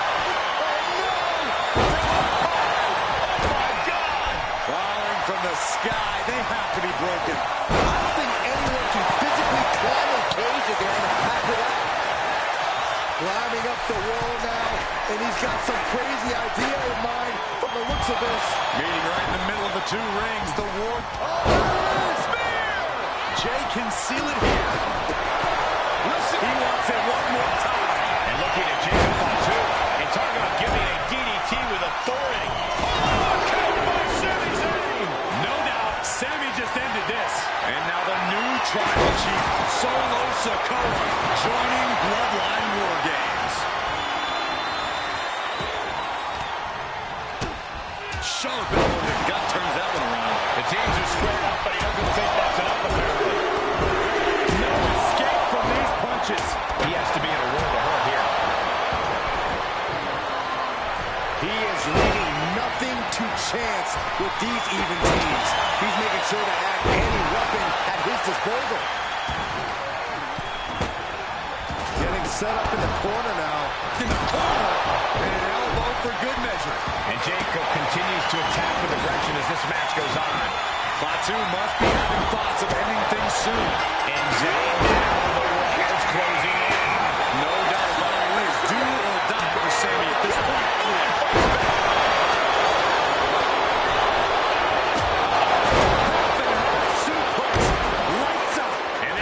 Force on that move. Stop after stop. Multiple stops. But his torso continues to be the target here. And it's going to be hard to mount any sort of attack for him now.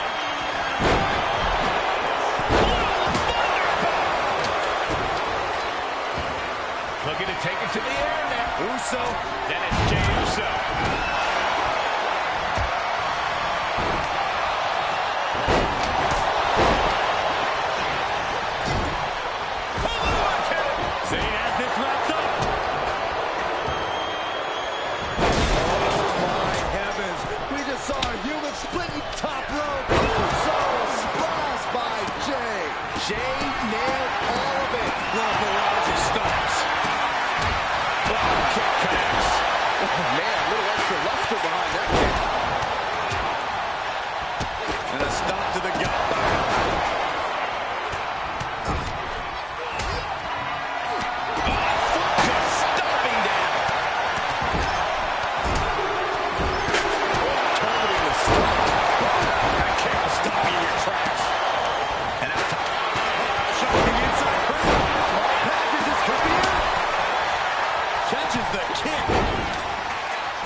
The new Bloodline has fallen. That was a powerbomb with one message in mind.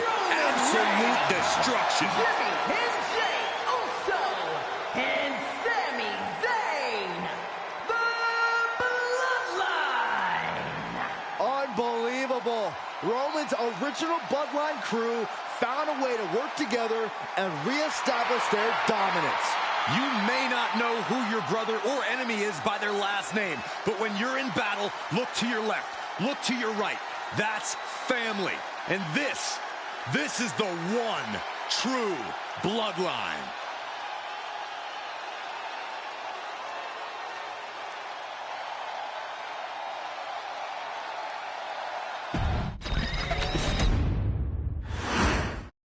Here we go. First two combatants locked in the War Game structure. The original Bloodline versus the new Bloodline in the match beyond. The WWE Universe has wanted to see this war for some time, gentlemen. Roman and his old guard versus Solo and the new crew. So many questions. Can Roman's teammates put their past animosity aside? Can the rest of Solo's gang handle a match against competitors with more War Games experience? Well, Byron, I think we'll know the answer to all those questions in just a matter of minutes. Solo Sikoa's group at a decided disadvantage. His side has less experience inside this structure. But look at how young and hungry Team Solo is. In particular, Tama Tonga is a real wild card. He's like a hyena locked in a cage with a bunch of raw meat. I even asked Tama backstage if he was looking forward to this match, and he just said to me, great journalism there, Byron. thanks, Michael. Oof, kick finds it. Double leg drop. Climbing the cage, but that makes absolutely no sense in this match. From the top. Elbow drop. Oh, it's a piercing elbow. Before War Games officially starts, what do you guys think is the key to the old school bloodline coming out on top? Every one of these men is a proven main eventer, Michael, but that won't be enough if they can't stay on the to the sky. Bullseye. This War Games just got Usi, Zayn joining the original bloodline side. Oh! Jey Uso with a big punch. Now he's yeeting along. Look at the amount of members on each team now. This truly has the potential to become one-sided. He just got sent flying into the opposite ring. He's heading to the top turnbuckle. Uso. Nobody home. OG bloodline leader Roman Reigns has so much on the line in this one, guys. Oh, absolutely, Michael. Solo Sikoa took his spot at the head of the table. He says he's the new tribal chief. And that is Roman's legacy. Those names, this group, they mean something. But the bloodline represents all that Roman has built in his career. And he needs to take it back tonight. Ooh. There was some power behind that punch. Boom! A forearm smash. Oh, what a kick. Oof.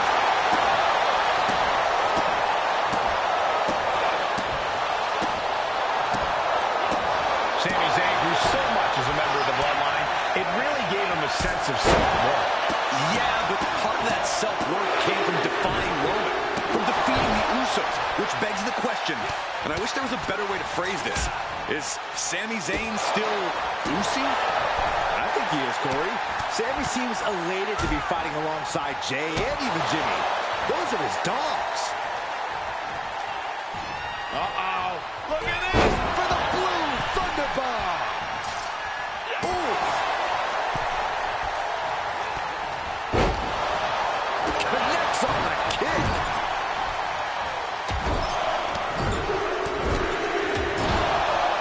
Taking head over heels. 8 men in this war, but one seems to be fighting his own internal battle. That man, Jimmy Uso. Oh my God! The stuff. Leg snap. Ooh. Steering clear there. Super kick. Super kick. Wait a second. He's going up the wall. The extreme top rope. But now here's Jey Uso. Will Jey take advantage? Tonga Loa looks lost out there. Could mean the end's coming soon. The crowd is counting it down. Next entry will tip the scales in their team's favor. Gotta be a bit tough for Jey to stand up amongst this team. Some close allies, but some enemies he's yet to forgive. We've seen the wars that Jey has waged with his cousin Roman, with his brother Jimmy, but he needs to put that aside tonight. And Jey has the title wins and big victories that earned him the main event moniker. But if he's the one to put away the new bloodline, he will truly be the main event of War Games. We're seeing more offense directed toward the head. A smart strategy in any situation. Old bloodline, new bloodline. Both sides engaging in a brutal battle. Every one of these men is fighting with every fiber in their being to be considered the true bloodline. Oh, nasty stop to finish it off. Ooh. I think tonight is going to be a breakout performance. performance for Jacob Fatu. So much raw talent in that young man. Every Bloodline member, new and old, is a generational athlete. But Jacob seems to be a step ahead of every one of these men at times. Many already believe Jacob can take the mantle as the leader of the Bloodline. If he's the one to earn the victory tonight, his time as the tribal chief may come sooner than anyone thinks. That was vicious. Crucial moment.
For Tongaloa. Hey guys, this is what War Games is all about. Both bloodlines leaving it all in the ring. The old guard center of the cage, no room for error. But no. Unbelievable! The target was acquired and the warhead did not miss. Tama Tonga looking to get wild inside War Games alongside his bloodline. Sami Zayn, the ultimate underdog, going for broke, looking for the home run shot here. Brainbuster on the top turnbuckle. Divide and From the top. He might be the smartest man in the ring right now, ensuring himself a bit of an edge. snap power slam. Insulting. Goodness, he's certainly feeling that attack. You can almost feel the intensity coming from Tama Tonga on that attack. And a well-executed move we just saw there. And enters offense with a hurtful purpose. If there's one man, Top rope. and it's Jay. Will Jay end this? The entire WWE Universe is on their feet.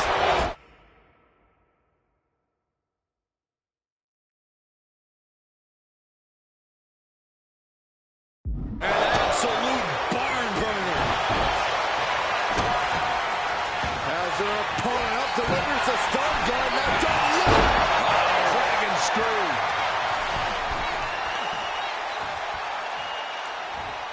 Float over. Into it. We've got a numbers advantage incoming as the countdown is about to run. Uso. And now here's Jimmy Uso. And the tribal chief is now entering Bloodline War Games. From way up, the last handle connects.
up by Tama Tonga. Look out. Here it comes. Looking out of the ring for reinforcements. Brilliant strategy. Even odds weren't good enough, and they just added a bit of insurance with that weapon. Wrists captured. And we can't overlook how devastating that DDT was. May have just vanquished Reigns. And that was some brutal impact on that DDT. Basement drop kick. Good Lord, what a shot.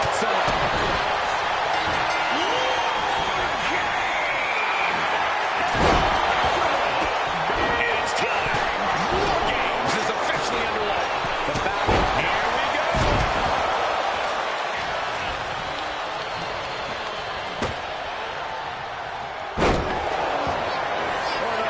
Isn't it going to be good? Just a mess of wood and flesh after that.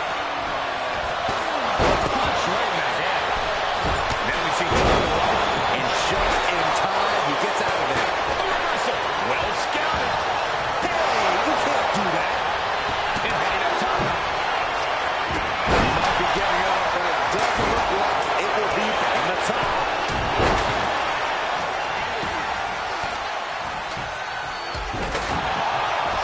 Jacob Fatu.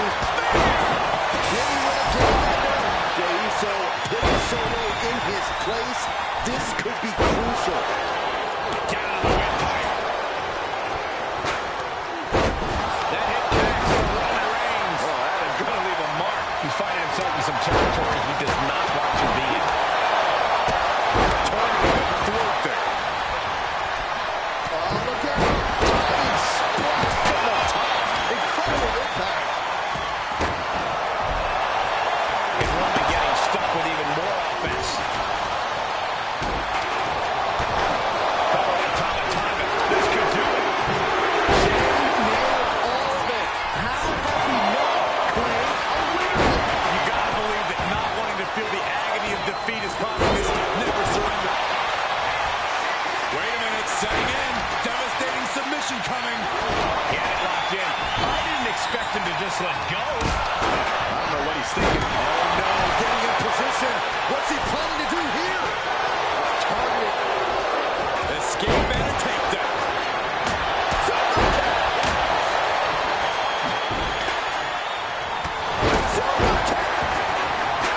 Ooh, double axe handle. Sami Zayn with a... He got him down to the pin. What's he doing? He had this match in the bag. Are we about to see it again? And looking at Jacob Fatu. Brought down with a DDT. That is what it takes to topple Reigns. Here's the cover. I think this meant to win. No. Not like this. Punishing double axe handle. That hit connects from Sami Zayn. He has to be near the... What's he going to do to Reigns? This is a situation you want to avoid. Pin. Roman could put it away here. Breaking up the pin. Now we see Tonga lower. Shoulders down. This might do it. Saving his team from defeat. Reigns. Reigns and the pin could be over for Tonga lower. Not so fast. That attack certainly put Jimmy's toughness to the test. Yeah, watching Solo aggressively work. Rearing way back. Trying to end this right now. Wait a second. Feeder on the ropes. This is it. What a spear by Reigns. No coming back from Reigns after that. Here we go. Cover. Meanwhile, we see Sikoa. Spear. Feeling like it's over for Sikoa. Taking advantage of the opportunity. Right to the kidneys from behind. Closed fist punch to the jaw. That's one way to break up a move. What a forearm. This is where Stardust might catch up to him. He's taking a lot of blows. He wants to end this. He's able to beat a 2 count. He refuses to stay down. Pure instinct. Good golly. Utilizing his power and tossing him. Jey with the cover. This might do it. He comes to the rescue for his team. And looking at Jacob Fatu.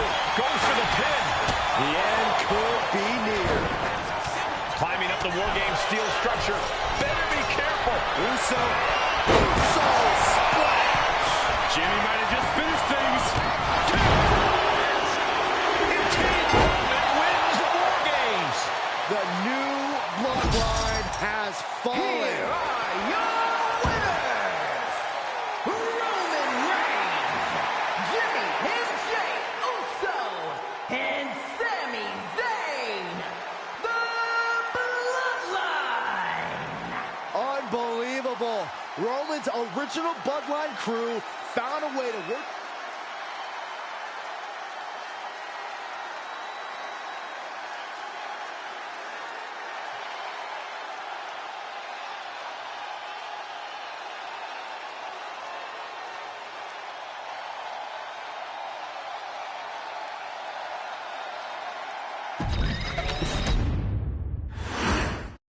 Here we go. First two combatants locked in the War Game structure. The original Bloodline versus the new Bloodline in the match beyond. The WWE Universe has wanted to see this war for some time, gentlemen. Roman and his old guard versus Solo and the new crew. So many questions. Can Roman's teammates put their past animosity aside? Can the rest of Solo's gang handle a match against competitors with more War Games experience? Well, Byron, I think we'll know the answer to all those questions in just a matter of minutes. DDT!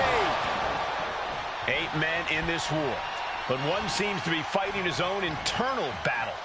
That man, Jimmy Uso.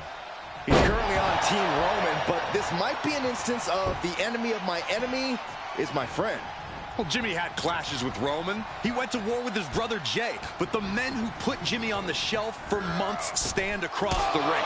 Jimmy's out for every member of Solo's squad tonight, and he'll deal with the rest of his fractured family later. Basement drop kick.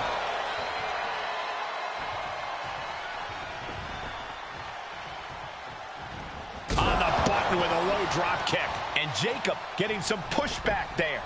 Yeah, and Jay had him well measured. Drop kick on target. Counting down the seconds until this match becomes a bit lopsided. DDT! Fight! I think tonight is going to be a breakout performance for Jacob Fatu. So much raw talent in that young man. Every Bloodline member, new and old, is a generational athlete. But Jacob seems to be a step ahead of every one of these men at times. Many already believe Jacob can take the mantle as the leader of the Bloodline. If he's the one to earn the victory tonight, his time as the tribal chief may come sooner than anyone thinks. As if the numbers advantage wasn't enough, looking under the ring for a weapon now. Drops the hammer right on the lower back. What grace! Float over to the... And I don't like it, but in War Games, a one-sided brawl is all perfectly legal. Before War Games officially starts, what do you guys think is the key to the old-school Bloodline coming out on top? Every one of these men is a proven main eventer, Michael, but that won't be enough if they can't stay on the same page. Yeah, given how united Solo's team is, I don't think even the Mount Rushmore of WWE could handle the new Bloodline. Roman and his crew need to remember what bonded them, what made their team Usi, and work as a real team. Just one last time. So as the color leader of the new Bloodline has called himself the head of the table, called himself the tribal chief.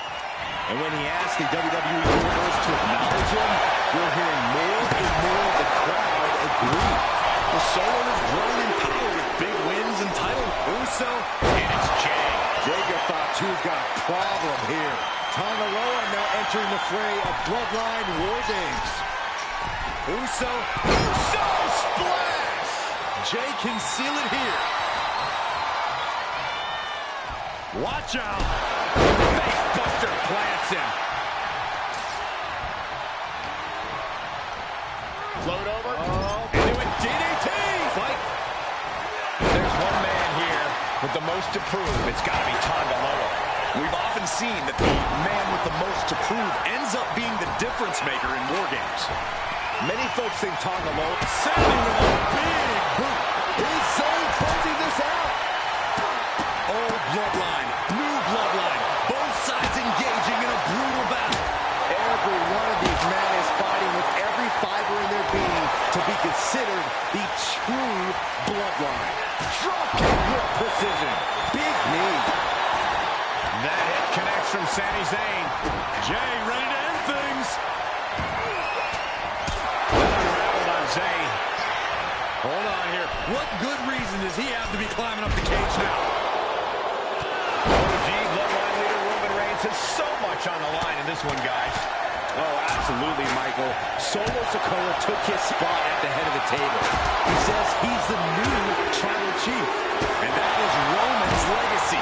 Those names, this group, they mean something. But the Bloodline represents all that Roman has built in his career. And he needs to take it back tonight.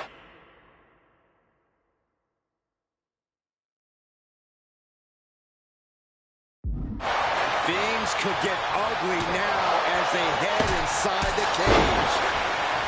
And guys, this is what War Games is all about. Both bloodlines leaving it all in the ring.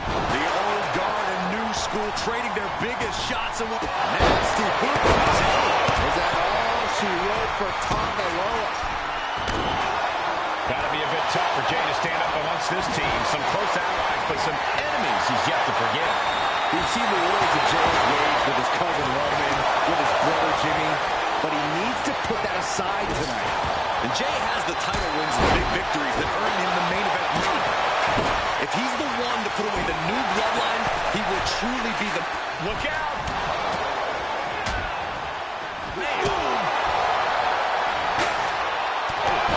man! Main event Jey Uso just begging for a fight. Tonga Loa reverses and looks to capital. Will Jey end this?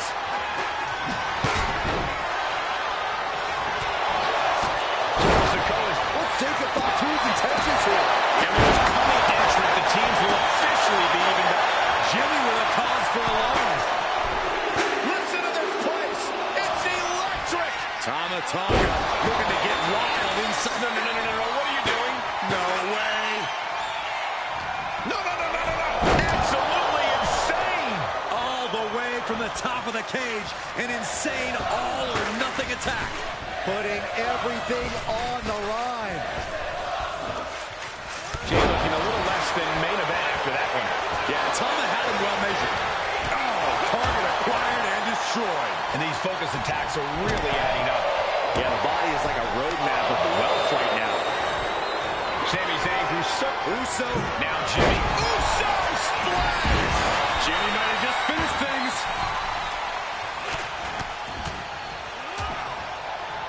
Stalking a downed opponent. And a forearm right to the face. The audacity. God, disturbing impact. Oh, wow. Giving a new meaning to the move hammer throw. Wards that off. What a response. We are witnessing a malicious string of attacks right now.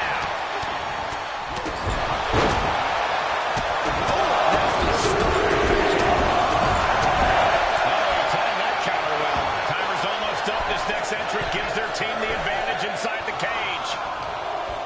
The roar of this crowd has been building, and they are at a fever pitch right now. You can feel the anticipation growing with every second that ticks past in this match. And a forearm smack.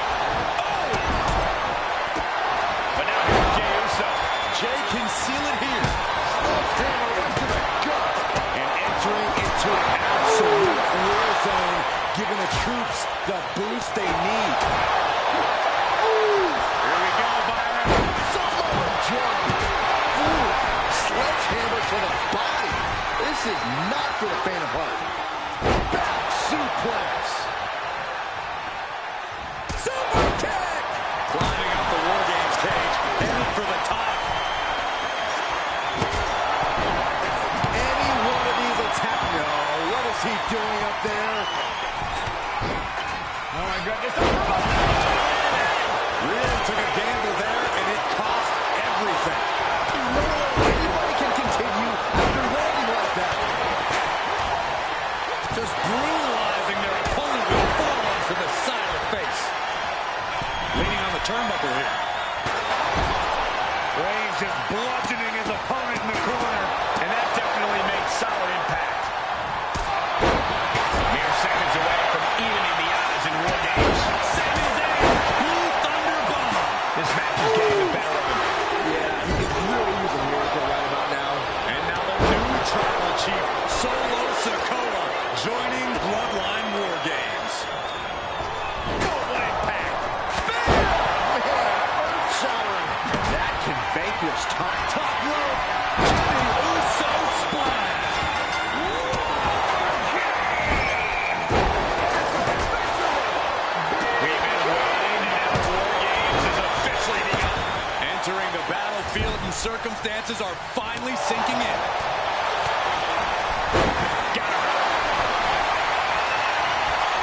Usos.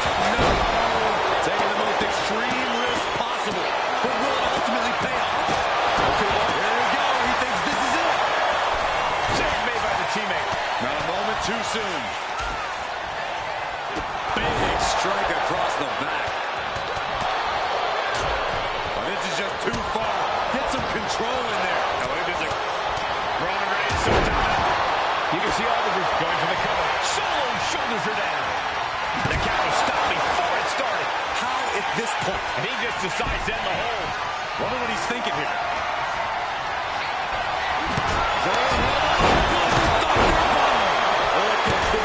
And down for the count. And it can be all over for Jay. The muscle memory got to be taken over now. Pure instinct to kick out before 3.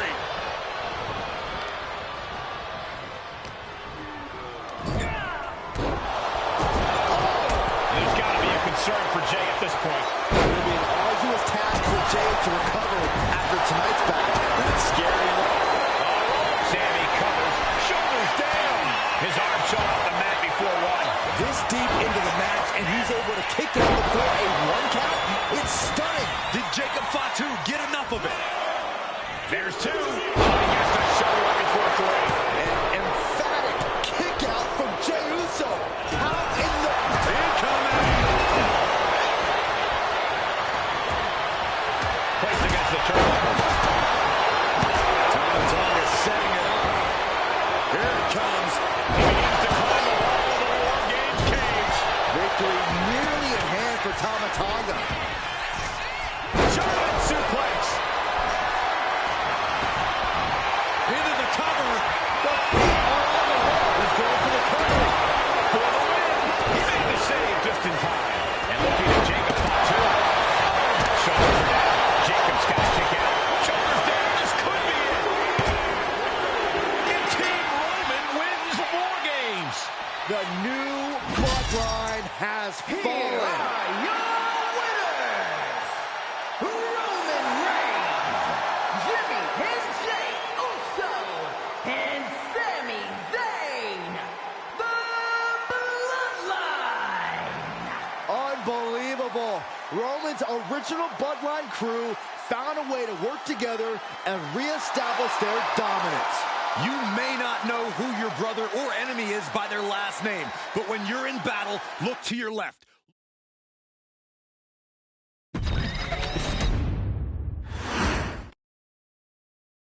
Okay, a little bit out of character for your wise man, but that was a little bit difficult for me to watch. Seeing this family splinter into 2 groups, fighting against each other, it breaks my dark heart. But they're all grown men, and you settled the issue. Now let's give Solo credit. Forming Team Solo was, of course, his usual backup of Tama Tonga and Tongaloa, the sons of Haku, feared as one of the baddest men to ever walk planet Earth. Along with them, the Samoan werewolf, Jacob Fatu, son of Tama, also known as TK All Day, the Tonga Kid, another fearsome competitor from WWE's golden era.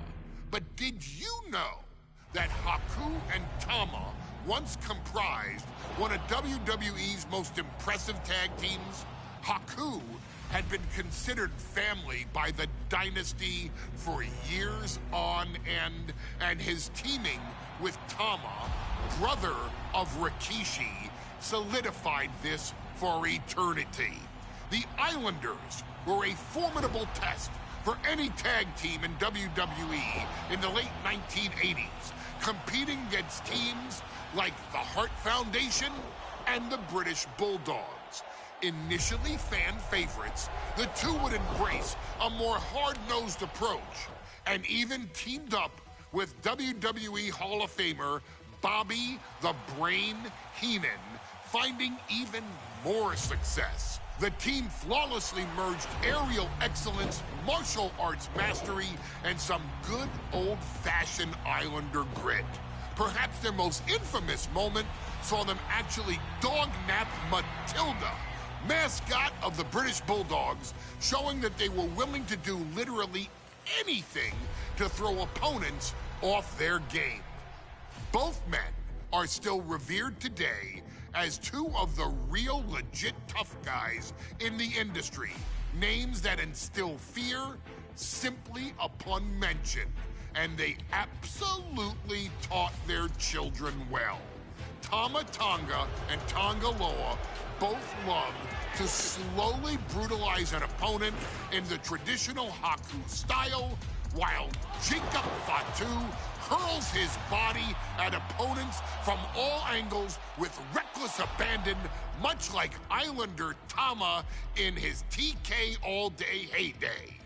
For their inclusion in the 2K25 showcase, we find the Islanders in a dream match, taking on another team that has mastered the air, ground fighting, and has their own brand of swag that keeps opponents guessing at all times. Ladies and gentlemen, I'm talking about the Street Profits. Montez Ford and Angelo Dawkins have put together one hell of a run in WWE, and the perennial tag team champions are going to find themselves in an unfamiliar setting, taking on Haku and Tama in a best 2 out of 3 falls match. Anyone can sneak a win out, but Haku and Tama often competed in this type of match to fully demonstrate the superiority to their opponents. And you can bet that they're out to do the same thing to Angelo and Tez. So get out there and showcase the tag team mastery that the Islanders used to terrorize their opponents. Lift your party cups and take one last sip for the Street Profits. And don't worry, no one will hold you responsible for the damage you and the Islanders caused them, because I assure you, the Islanders can handle the smoke.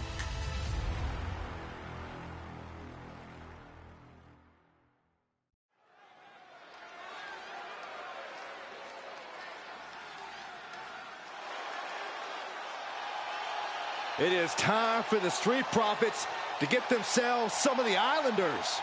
Well, with all due respect to the smoke and the party cups, but AD and Tez need to up their game. This could be the Profits' night, but it's not going to be easy. The Profits possess tremendous athleticism, but so do the Islanders. And let's not forget, the Islanders have Bobby Heenan in their corner. The following contest is a 2 out of 3 falls match.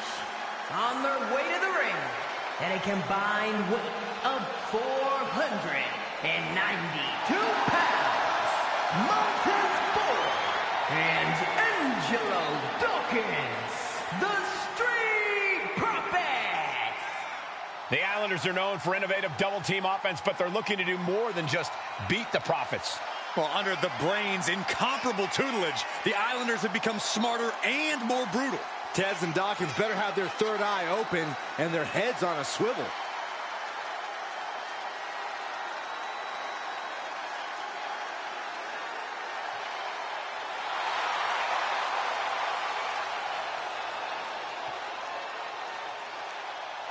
I expect to see expert-level tag teamwork from both the Profits and the Islanders, with supreme athleticism from all 4 competitors. What this match could boil down to, guys, is which team picks up the first pinfall. It's not going to take long for chaos to rule. The Profits and the Islanders are ready to see who is the best tag team on Earth.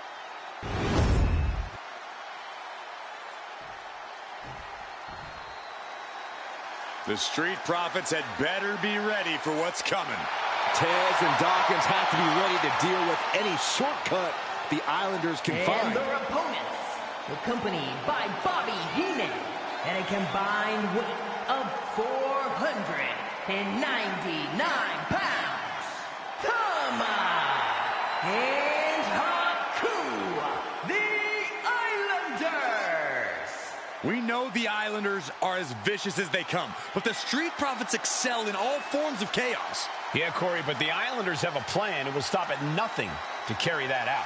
Well, the Profits will have to truly compete as a team to overcome the odds in this 2 out of 3 falls match. The truth is, I don't know if Ford and Dawkins have faced a team as dangerous as Haku and Tama. And the Street Profits are going to have to execute a next-level plan to take down the Islanders and Heenan.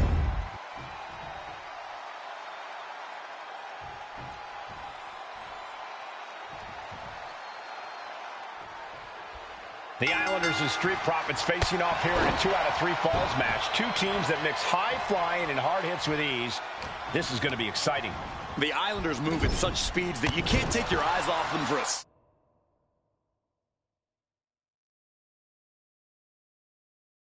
second. The Street Profits have got to be at their best if they hope for a win tonight. You can tell that Haku and Tama want to end the party for Dawkins and Ford. Luckily, they have the biggest party pooper in WWE in their corner in the form of the Weasel, Bobby Heenan. Oh, man, right to the arm. Hyperextend your elbow. A 2 out of 3 falls match is a different beast and a bit of a rarity in tag team competition. But one of these teams actually has a bit of a history with this stipulation. Yeah, Cole, the Islanders have a history of success in multi-fall matches and in high-profile situations. From the heavens, splash from the top. And Haku is suppressing any offense from his opponent. The Islanders straight up crushing the Profits here. Now that'll do some serious damage. So much damage inflicted. Gotta respect the strategy to work over the arm. Just breaking down the opponent. Wear and tear of this match is clearly starting to get to him. Tossing them aside. Something that Tez and Dawkins need to watch out for tonight is the presence of Bobby the Weasel Heenan. He'll do anything for his clients. Don't you dare disparage the brain, Saxton. Heenan is indeed a wise man who has quickly brought the Islanders up the ranks. They'll be tag champions in no time. Corey, you've competed in these type of matches before. What's the key to victory for Haku and Tama? It's crucial for the Islanders to win the first fall as early as possible.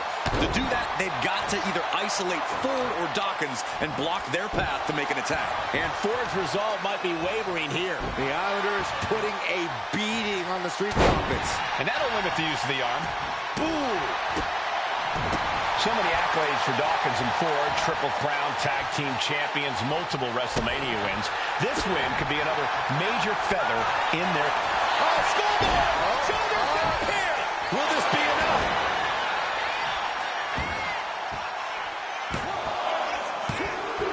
Getting a fall in the early goings.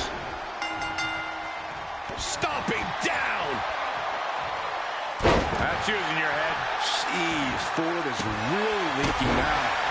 Oh! Haku is picking the opposition apart. And I don't see Haku relenting anytime soon. Talk about dismantling your opponent. Punch! Look, I get that the Islanders are brutal, but when I look at Haku, I kind of see something royal about him. This is it! He kicks out before the count starts. What's it going to take to put this match away? Oh, my God! Boom! Stiff kick. Oh, God, that hurt. Bam!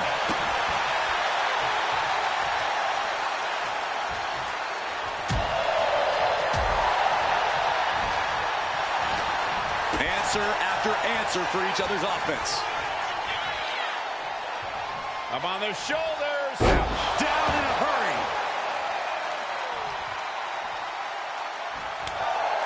We're watching two great teams at work right now, but with the talent of this level in the ring, you have to wonder, are there any possible breakout single stars here? Every one of these men has that sort of potential, Michael. I mean, Montez Ford has had moments of single success, competing in many high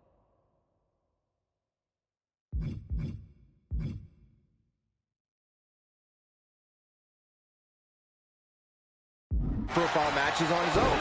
Though you'd be doing a great disservice to Angelo Dawkins, who has an equally impressive skill set should he go solo. And of course, both Islanders competed separately for a time in WWE before joining up. So you know that Tama and Haku can once again dominate as single stars. Got the tag. Just in time, too. Driven down with a sidewalk slam. Oh! That hurt.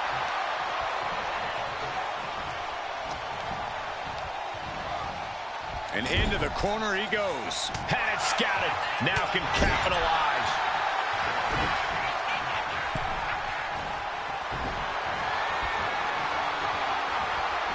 Sends her opponents across the ring. Pops! This could do it! Somehow breaks the count immediately. How on earth could he not keep him down for even one at this point? Boom! Oh, that might have just broken something. Oh! Ooh, stinging kick. Oh, right across the solar plexus.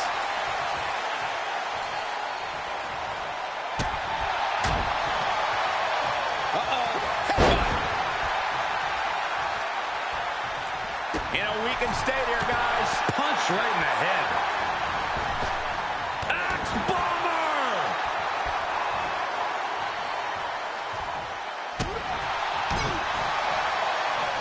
Oh, strong impact. And Dawkins got led right into harm's way on that exchange. Yeah, Haku taking the fight right to him. And Dawkins is really being knocked around here. Yeah, Dawkins needs to find a way to right the ship here. Face.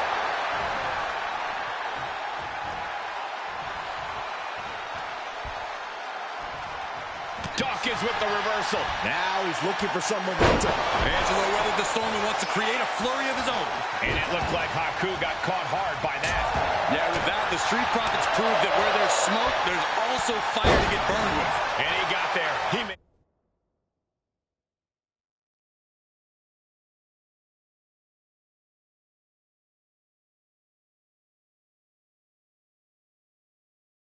the tag. Knee lift. He's starting to look battered. Being set up in the corner for something.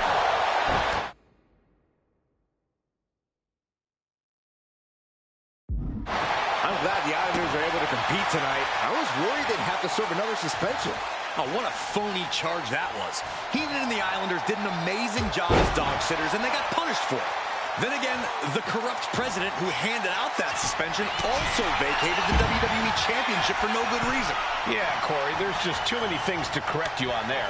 And that canceled out Tama's offense. Powerful suplex toss. Whoa. Elbow drop. Piercing.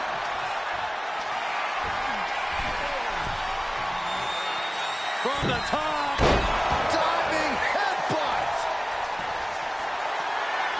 And he's looking for it again. Heading. Take off. Gosh. Consecutive high-risk maneuvers, and the pace of this match has certainly picked up. The Street Profits have been a bit of trouble here against the Islanders. There's just something about the Anawahi family that Tez and Dawkins can't quite overcome. Roman Reigns, Jacob Fatu, Tonga Loa, Tama Tonga.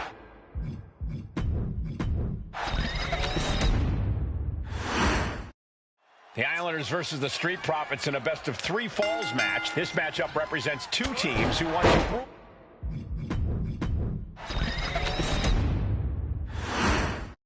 The Islanders and Street Profits facing off here in a 2-out-of-3 falls match. Two teams that mix high flying and hard hits with ease. This is going to be exciting. The Islanders move at such speeds that you can't take your eyes off them for a second. The Street Profits have got to be at their best if they hope for a win tonight. You can tell that Haku and Tama want to end the party for Dawkins and Ford. Luckily, they have the biggest party pooper in WWE in their corner in the form of the Weasel, Bobby Heenan. Two dangerous duos going at it here. The Islanders versus the Street Profits in a 2-out-of-3 falls match. We're watching two great teams at work right now, but with the talent at this level in the ring, you have to wonder, are there any possible breakout singles stars here? Every one of these men has that sort of potential, Michael. I mean, Montez Ford has had moments of single success, competing in many high-profile matches on his own. Though you'd be doing a great disservice to Angelo Dawkins, who has an equally impressive skill set should he go solo. And of course, both Islanders competed separately for a time in WWE before joining up. So you know that Tama and Haku can once again dominate as single stars. Corey, you've competed in these type of matches before. What's the key to victory for Haku and Tama? It's crucial for the Islanders to win the first fall as early as possible. To do that, they've got to either isolate Ford or Dawkins and block their path to make an attack. Look, I get that the Islanders are brutal, but when I look at Haku, I kind of see something royal about him. Are you kidding me, Saxton? Haku's a big, mean dude who loves to brawl. Nothing about him says royalty. Though Bobby Heenan does seem intent on taking the Islanders to the top of WWE, perhaps becoming king of the ring, is on that path. Oh, man, right to the arm. Hyperextend your elbow. Now that'll do some serious damage. It's obvious Montez Ford is feeling the pain that has been dealt out so far. And in these situations, it's hard to not get desperate, to start going for Hail Mary plays. And it seems like that arm could be tonight's target of choice. Oof. A 2 out of 3 falls match is a different beast and a bit of a rarity in tag team competition. But one of these teams actually has a bit of a history with this stipulation. Yeah, Cole, the Islanders have a history of success in multi-fall matches and in high-profile situations, no less. They competed in the main event of the first Royal Rumble event in this kind of match and won it in 2 straight falls. They also won a 2 out of 3 falls match on Saturday night's main event. Bottom line, the Islanders are more than ready for this. Hopefully, the Street Profits are quick learners. Kick right to the face.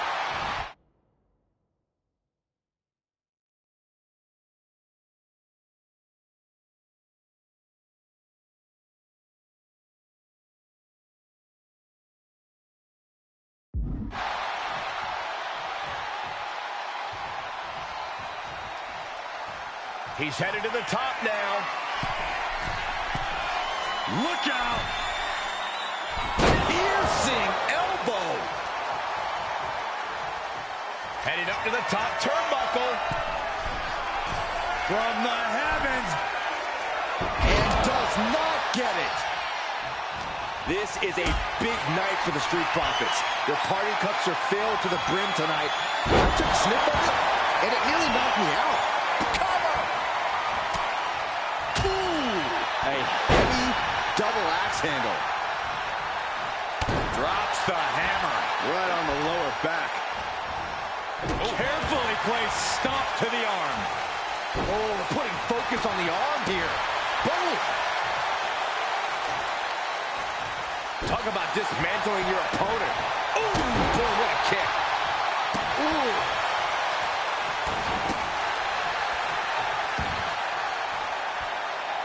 Haku, he's thinking big. From the heavens. Big body splash from the top.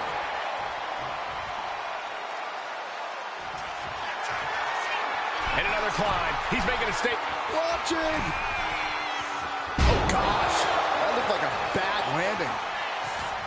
I'm glad the Islanders are able to compete tonight. I was worried they'd have to serve another suspension. Oh, what a phony charge that was. Heenan and the Islanders did an amazing job as dog sitters, and they got punished for it. Then again, the corrupt president who handed out that suspension also vacated the WWE Championship for no good reason. Yeah, Corey, there's just too many things to correct you on there. And little by little, damage to the arm is building up. There's been lots of attention directed to that area. And Montez Ford finds himself on the defensive. The Islanders straight up crushing the Profits here. From the heavens, big time splash. We thought it was going to be the Street Profits.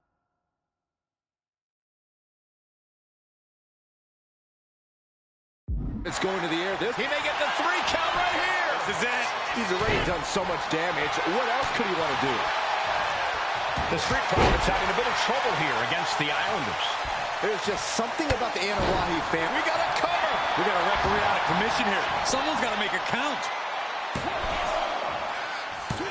3, no.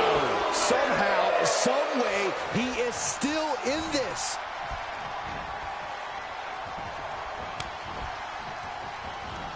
Ouch. Backs. Uh-oh. Countering that offense. Oh. He may get the 3 count right here. I think so. He finds a way to score the fall.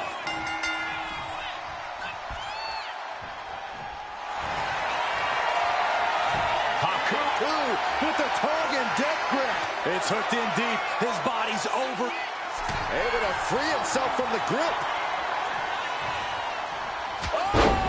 With authority! Haku With the Tongan death grip. One more he fights. Second fall for the Islanders, and they beat the Profits. Here are your winners, Tama and Haku, the Islanders. What a matchup. The Islanders met the Street Profits at every turn in the air and the ground. This loss is going to hurt Dawkins and Ford for a long time. Look, we saw tremendous tag teams do what they do best, but only one could win. And the Islanders stepped up and got the job done. Tama and Haku just proved they are the best tag team of any.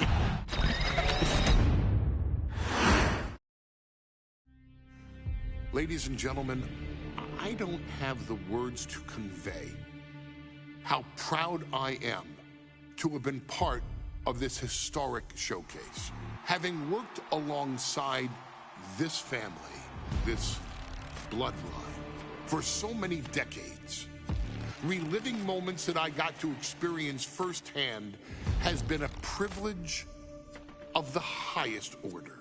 Introducing you to WWE legends that I hold in such high esteem, and also spotlighting the modern day greatness their descendants have provided you in recent years, all to pay tribute to the greatest wrestling family I have ever known, has truly been my privilege. To be successful in this industry is a 1 in a billion chance. To see one bloodline continuously pump out superstar after superstar, champion after champion, generation after generation, is a testament not only to the skills they possess, but also to the work they put in to become absolute masters of their craft. And it cannot be stated any other way. This dynasty, this family, this bloodline has mastered every single solitary aspect of professional wrestling. And by reliving their magnificent history, you've begun your path of mastery as well. You've conquered former champions, righted some very egregious historical wrongs, survived war games, and even settled the question as to who the true tribal chief really is. You've unlocked WWE legends who are now ready to unleash their special brand of offense on current WWE superstars who didn't think they'd ever have to face these classic competitors like Haku or the Wild Samoans. It wasn't easy, and you definitely had to get a little oozy along the way. But you showed that bloodline spirit and determination, and now you stand at the top of the mountain. On behalf of WWE and the 2K families, we all thank you so very much for playing. And on behalf of every fan of this beautiful performance art known as professional wrestling, we thank you, the Anawai, Fatu, and Maivia clans, for decades of entertainment and generations of pure brilliance, for creating greatness with your hard work and sharing it with all of us so freely. Before we go, we do have one last surprise for you at home.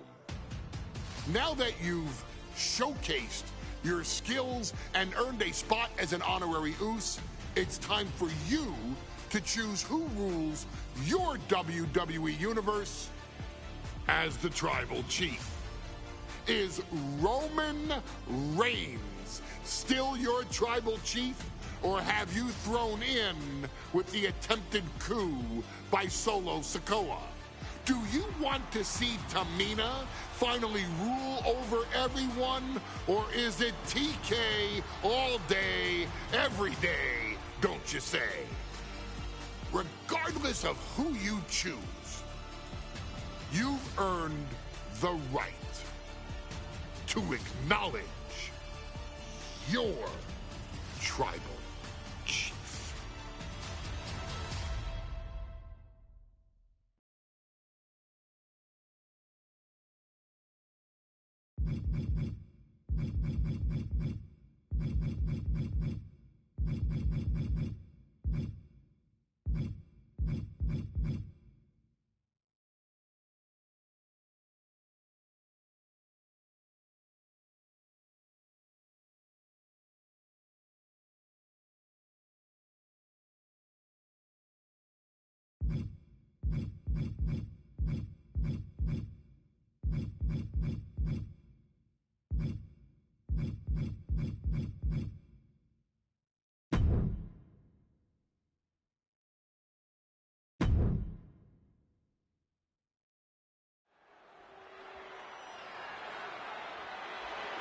The following match is the 2K Showcase Tribal Gauntlet. The winner of this match will be acknowledged as your Tribal Chief. The rules of the match are as follows. 2 superstars will start in the ring. When one superstar is eliminated, a new superstar enters. Eliminations can occur by pinfall, submission, disqualification, or countouts. The match will be won if the first entrant eliminates all other entrants in the match.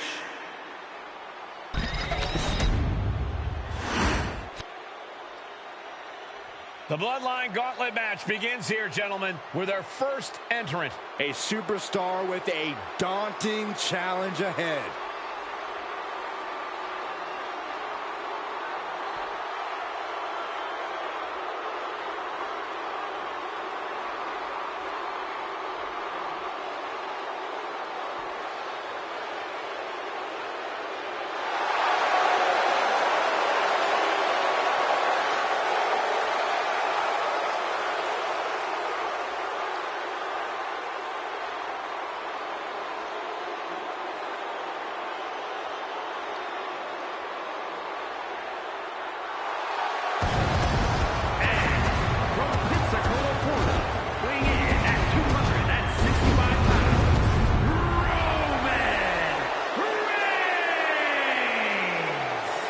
Grinding your way through the Bloodline, one of the biggest dynasties in history?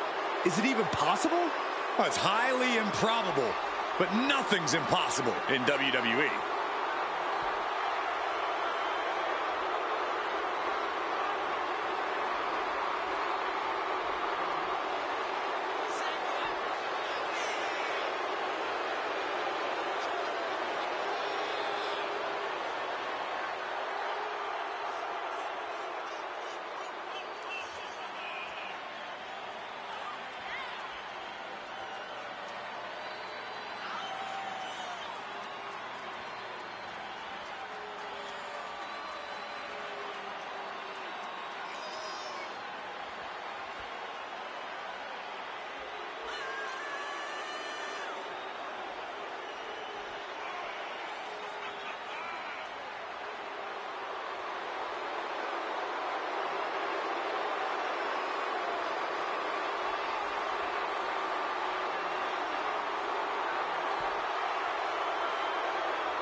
It requires incredible courage to take on the Bloodline. And there's no tougher challenge than taking on the entire Bloodline in a gauntlet match. Can't imagine what's going on inside this superstar's head.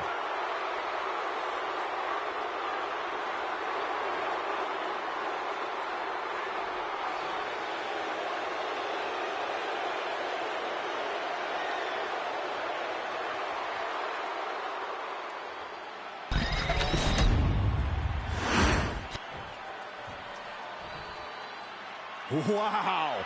How's this for an opening opponent in a gauntlet match? Makes you want to throw in the towel before the bell even rings. And representing the Islanders from the Pacific Islands, weighing in at 229 pounds, Tama! And on the other side of this first hurdle, just one of the Bloodline's most savage and powerful members. The Bloodline starting things off with a bang, looking to make short work of this challenger.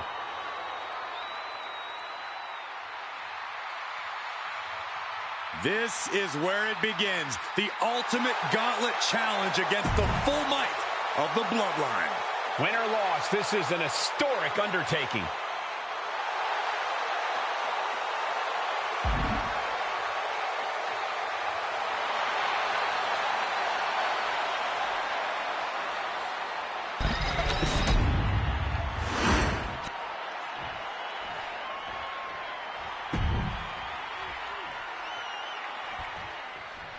It feels...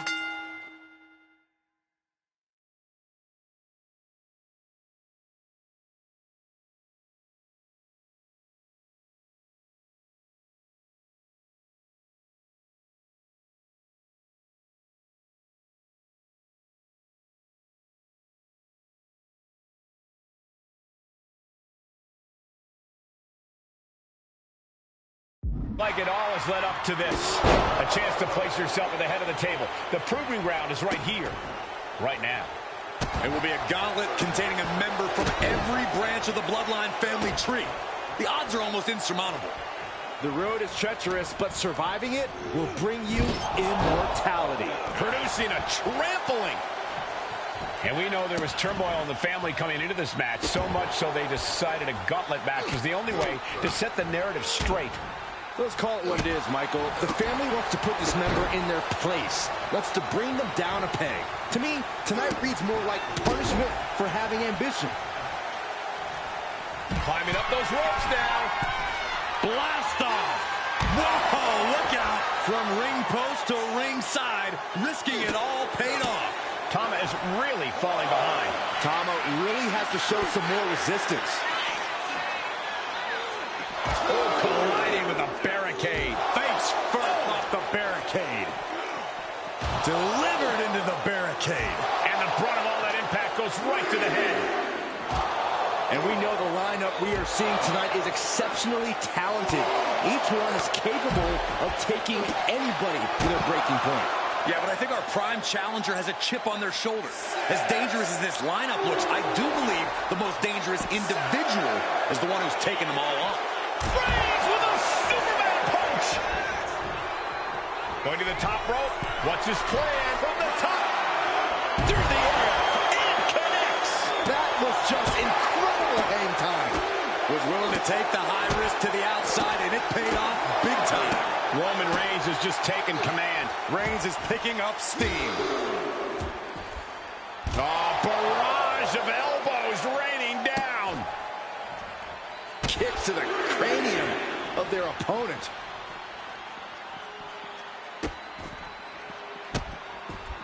Delivering nasty stomps. Oh, that was just malicious. Just rubbing salt in the wound now.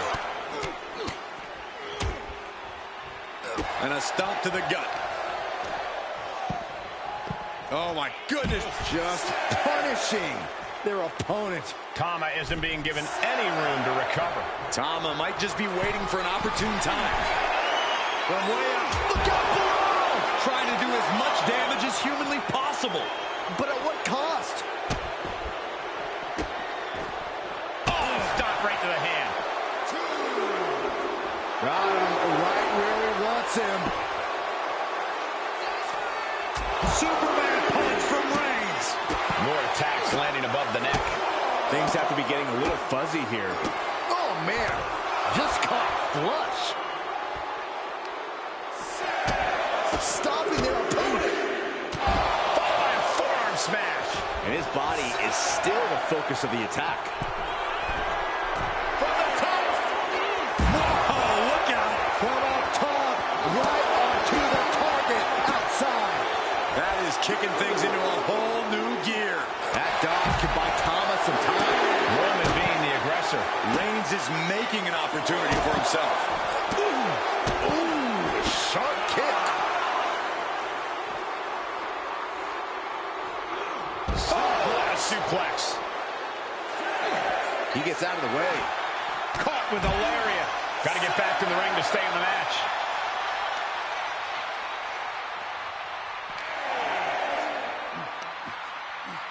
Up on those shoulders. Down in a hurry. Returns to the ring. Beating the count. Stopping their opponent. Forearm smash after the stomps. Defiant counter to Reigns. Manages to reverse it. Look at this, just unloading. Oh, a nasty stop to finish it off. Superman punch. Reigns heads up. This is going to be good. Taking flight. Oh, huge impact. Tama isn't being given any room to recover. Will it be? Well, Tama got caught. Been eliminated. Conservation is key here as we still have a lot of entrants still waiting. Coming our way in the gauntlet now is Umaga.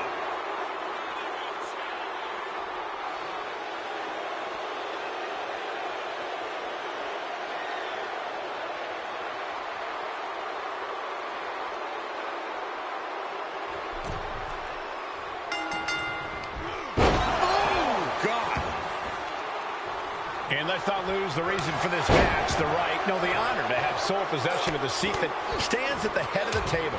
Well, if you could survive tonight, you will be at the top of the mountain, casting an enormous shadow over the top.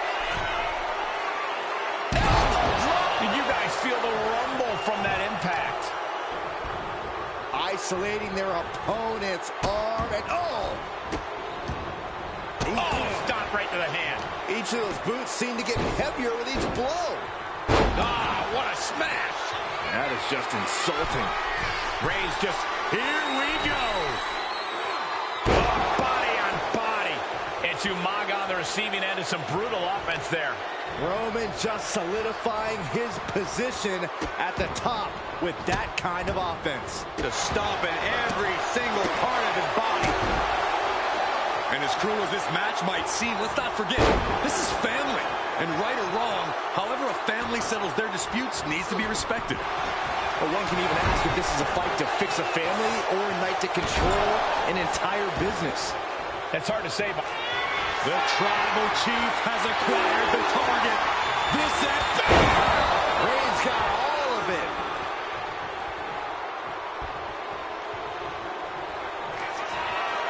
Reigns ready to strike. Superman punch. is it enough? The cover. Two. Kicking out in time. I am in shock. And there's the cover. And he only stays down for a 1 count. That's smart. Taking the one to catch your breath. Insulting.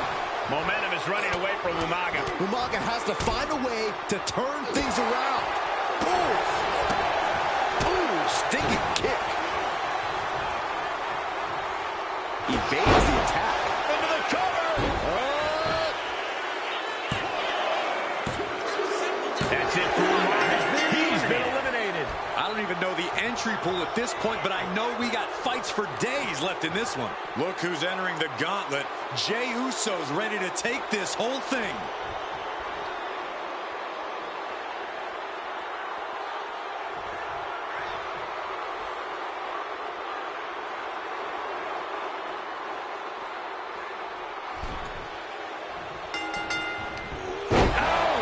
Reigns establishing the upper hand. Yeah, the Tribal Chief unleashing an look out. And coming down with incredible force. That was one big behemoth flying down with authority and force. And a series of vicious stomps. No respect being shown whatsoever. From the top.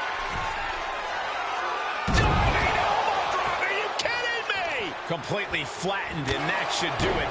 That has to do it. And a stomp to the gut. Boom! I don't know if Jey Uso can withstand much more of this. And bit by bit, Reigns chipping away at the competition. Vicious right forearm. Jey out of there in a hurry. Reigns had that scouted. Roman managing to get some control back now.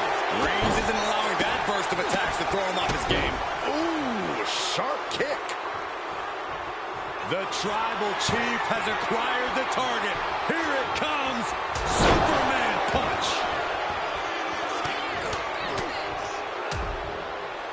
And a stomp to the gut, too. Oh, kick connects. And Jey Uso on the wrong end of some ruthless offense there. Momentum has pivoted towards Roman. Somehow Jey's got to turn the momentum around. Oh, he saw it coming. He's able to take a stand there. Yeah, showing he's got some fight left in him. Ooh, treading all over their opponent. Timed his defense perfectly. It could be over. And the count doesn't even begin. Not a whole lot of luster behind that kick out. Oh, man, taking it to the trachea. Oh, a nasty stop to finish it off. Connects on the kick. Saw what was coming and got out of dodge quick. Uranagi. Man, oh, man. A lot of damage taken on by Jey Uso. I'm not sure how this will pan out. Yeah, he's on his back foot now. I don't see things turning around in his favor. Jey quickly moves. Right to the kidneys from behind. And now Jey is getting beaten down. And Roman might just have more in store. Roman Reigns locked and loaded in the corner. Strong kick out late into the match. I'm just as shocked as everyone else, his opponent included. He's going for the pin. This could be it. Call it a night. Jey Uso's gone from this gauntlet match. Around and around we go. I got lost in the entry pool, but believe me, this thing's far from over. This gauntlet just got more interesting with the arrival of Jamal.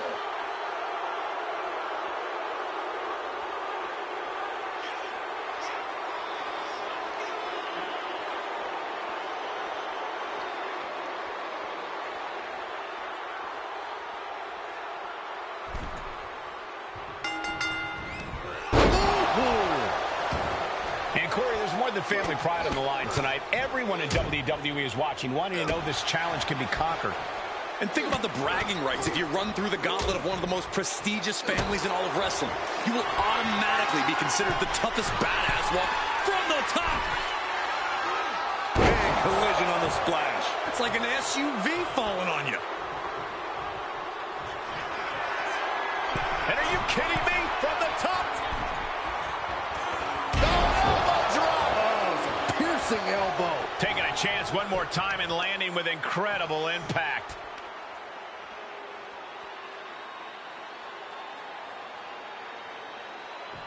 Cranking the head. Reigns is wasting no motion. Jamal is being worked on heavily. Goodness gracious. You got to wonder if there's more animosity in this match than we previously thought. Elbow drop. Oh, ouch.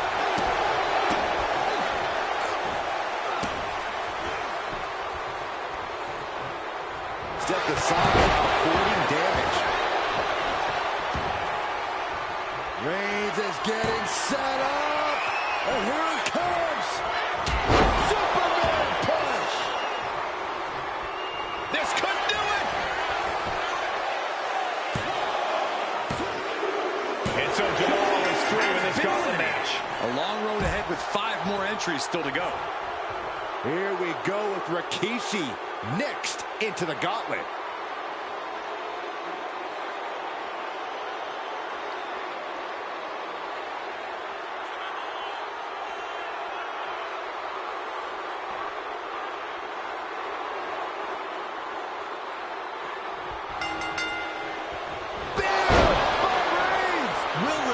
Rikishi get back up. Rikishi is getting picked apart right now. Roman seems tapped into his endless reserve of strength. And a stop. He thinks he has it. He gets the shoulder up at 2. He's still in the fight, but for how much longer? And now he's going to the top rope. Soaring. Coming down from way up top. Someone get the spatula. We have a cover.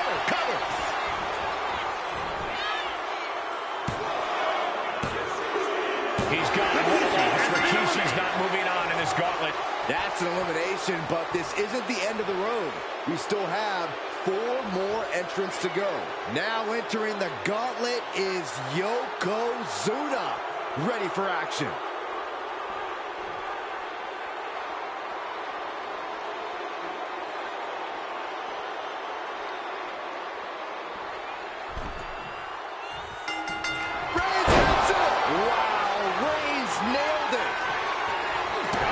Really having his way right here. Yeah, now Yokozuna's got to turn the momentum around.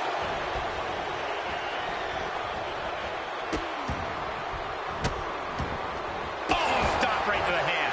Oh, man, that's like death by 1,000 cuts. Soaring.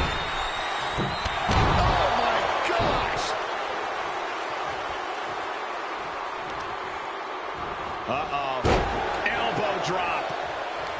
What a match this has been. What a fight. We're all glad to be witnessing. He can pin his opponent right here. Kick out at 1. He couldn't make much of that pin attempt. Oh, man. And here's a cover. And he easily stops the ref's count. Still no end in sight here. Neither superstar giving an inch here. It looks like we've got ourselves a brawl here. Big shots being fired right now. Neither competitor letting up. It looks like there is no fear in the eyes of Yokozuna's opponent now. Who will break first? That is the question. What a shot.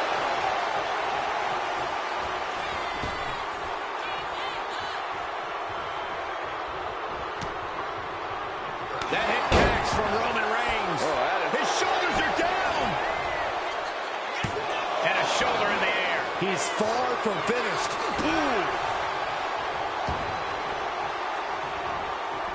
Oh, my God. Bang right in the face. Shoved into the ropes and attacking the lower back. Quickly, the cover. Only a 1 count before the kick out. Not getting a 2 count at this point has to be frustrating. Oh, the double axe handle. Incredible height. Stopped them in their tracks with a kick to the gut. Reigns unleashes the Superman punch. He's in a bit of agony now. Does he get it here? And that's it. Yokozuna is out of this gauntlet match.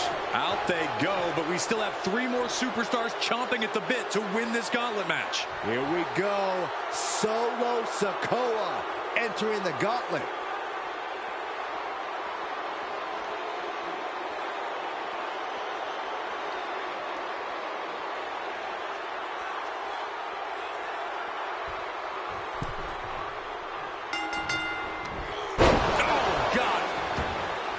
And at this point in the gauntlet, are you gentlemen stunned by how long this combatant has been able to survive? Look, you should never underestimate the fire of a Samoan. In any other circumstance, I wouldn't be surprised. But if you look at the caliber of relatives already eliminated, you can't help but be impressed. Delivering nasty stomps. And repeated impacts like that will weaken you mentally as much as it does physically. Attack after attack on target. Solo must be getting phased by this attack. And Roman might just have more in store. To stomp in every single part of his body. And if the first stomp doesn't send you the message, the follow-up ones definitely will. Oh, barbaric amount of stomps. And Sikoa gets taken a step back in the wrong direction there. Oh, man. Strikes with a kick. Ooh. Boom, what a kick. Oh. Ooh. Ooh. Mounting their downed opponent and firing off a series of blows. Oh, a nasty stop to finish it off. Solo getting out of harm's way. Oh, perfect kick. Oh.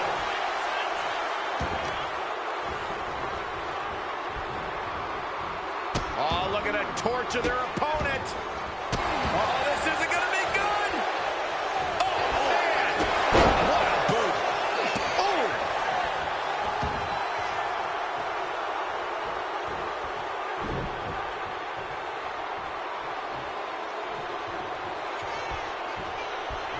Draped across the top rope. Floating forearm. Roman Reigns setting up for his patented move. Launches into the air with a Superman punch. Reigns just completely leveled Solo with that offense. He wastes no time dodging the attack. Here's a cover. Could be it. Yes, Solo's opponent has just been eliminated from this gauntlet match. They are out of here. And even after this next entrant, there's still another challenger. Now this is interesting. Jimmy Uso is next in the gauntlet.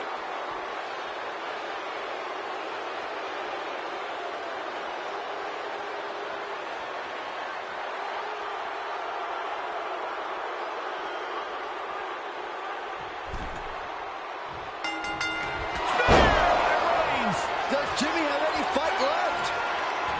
He's going up. Launching. Crushing impact on the splash. Into the pin attempt. 2 count. And that's it. Jimmy Uso is gone. His time in this gauntlet match is over. Only 2 competitors left now in this gauntlet. Who's going to get the glory? This gauntlet just got more interesting with Naomi entering the match.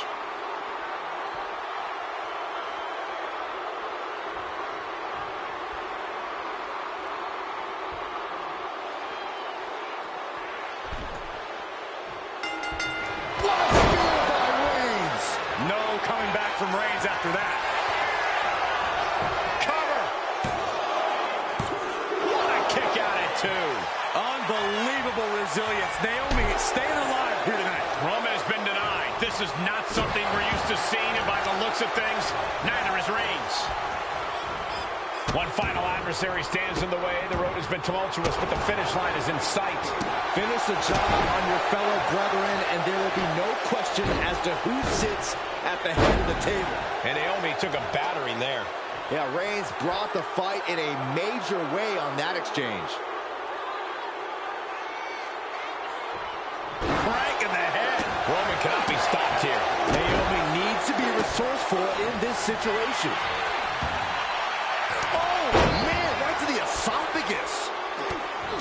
And the energy in here is raising the hairs on the back of my neck. She's been slowed down yet again.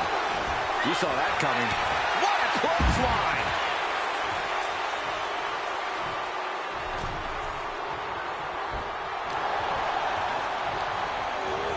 Propped up in the corner.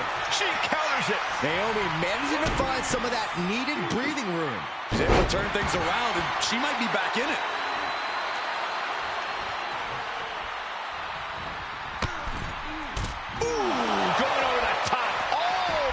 Floor. Looks like they do not want the shoulders down, going for the cover.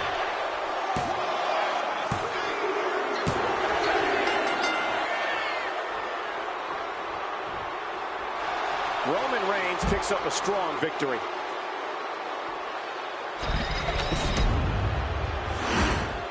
The winner of this match, and officially, your Tribal Chief,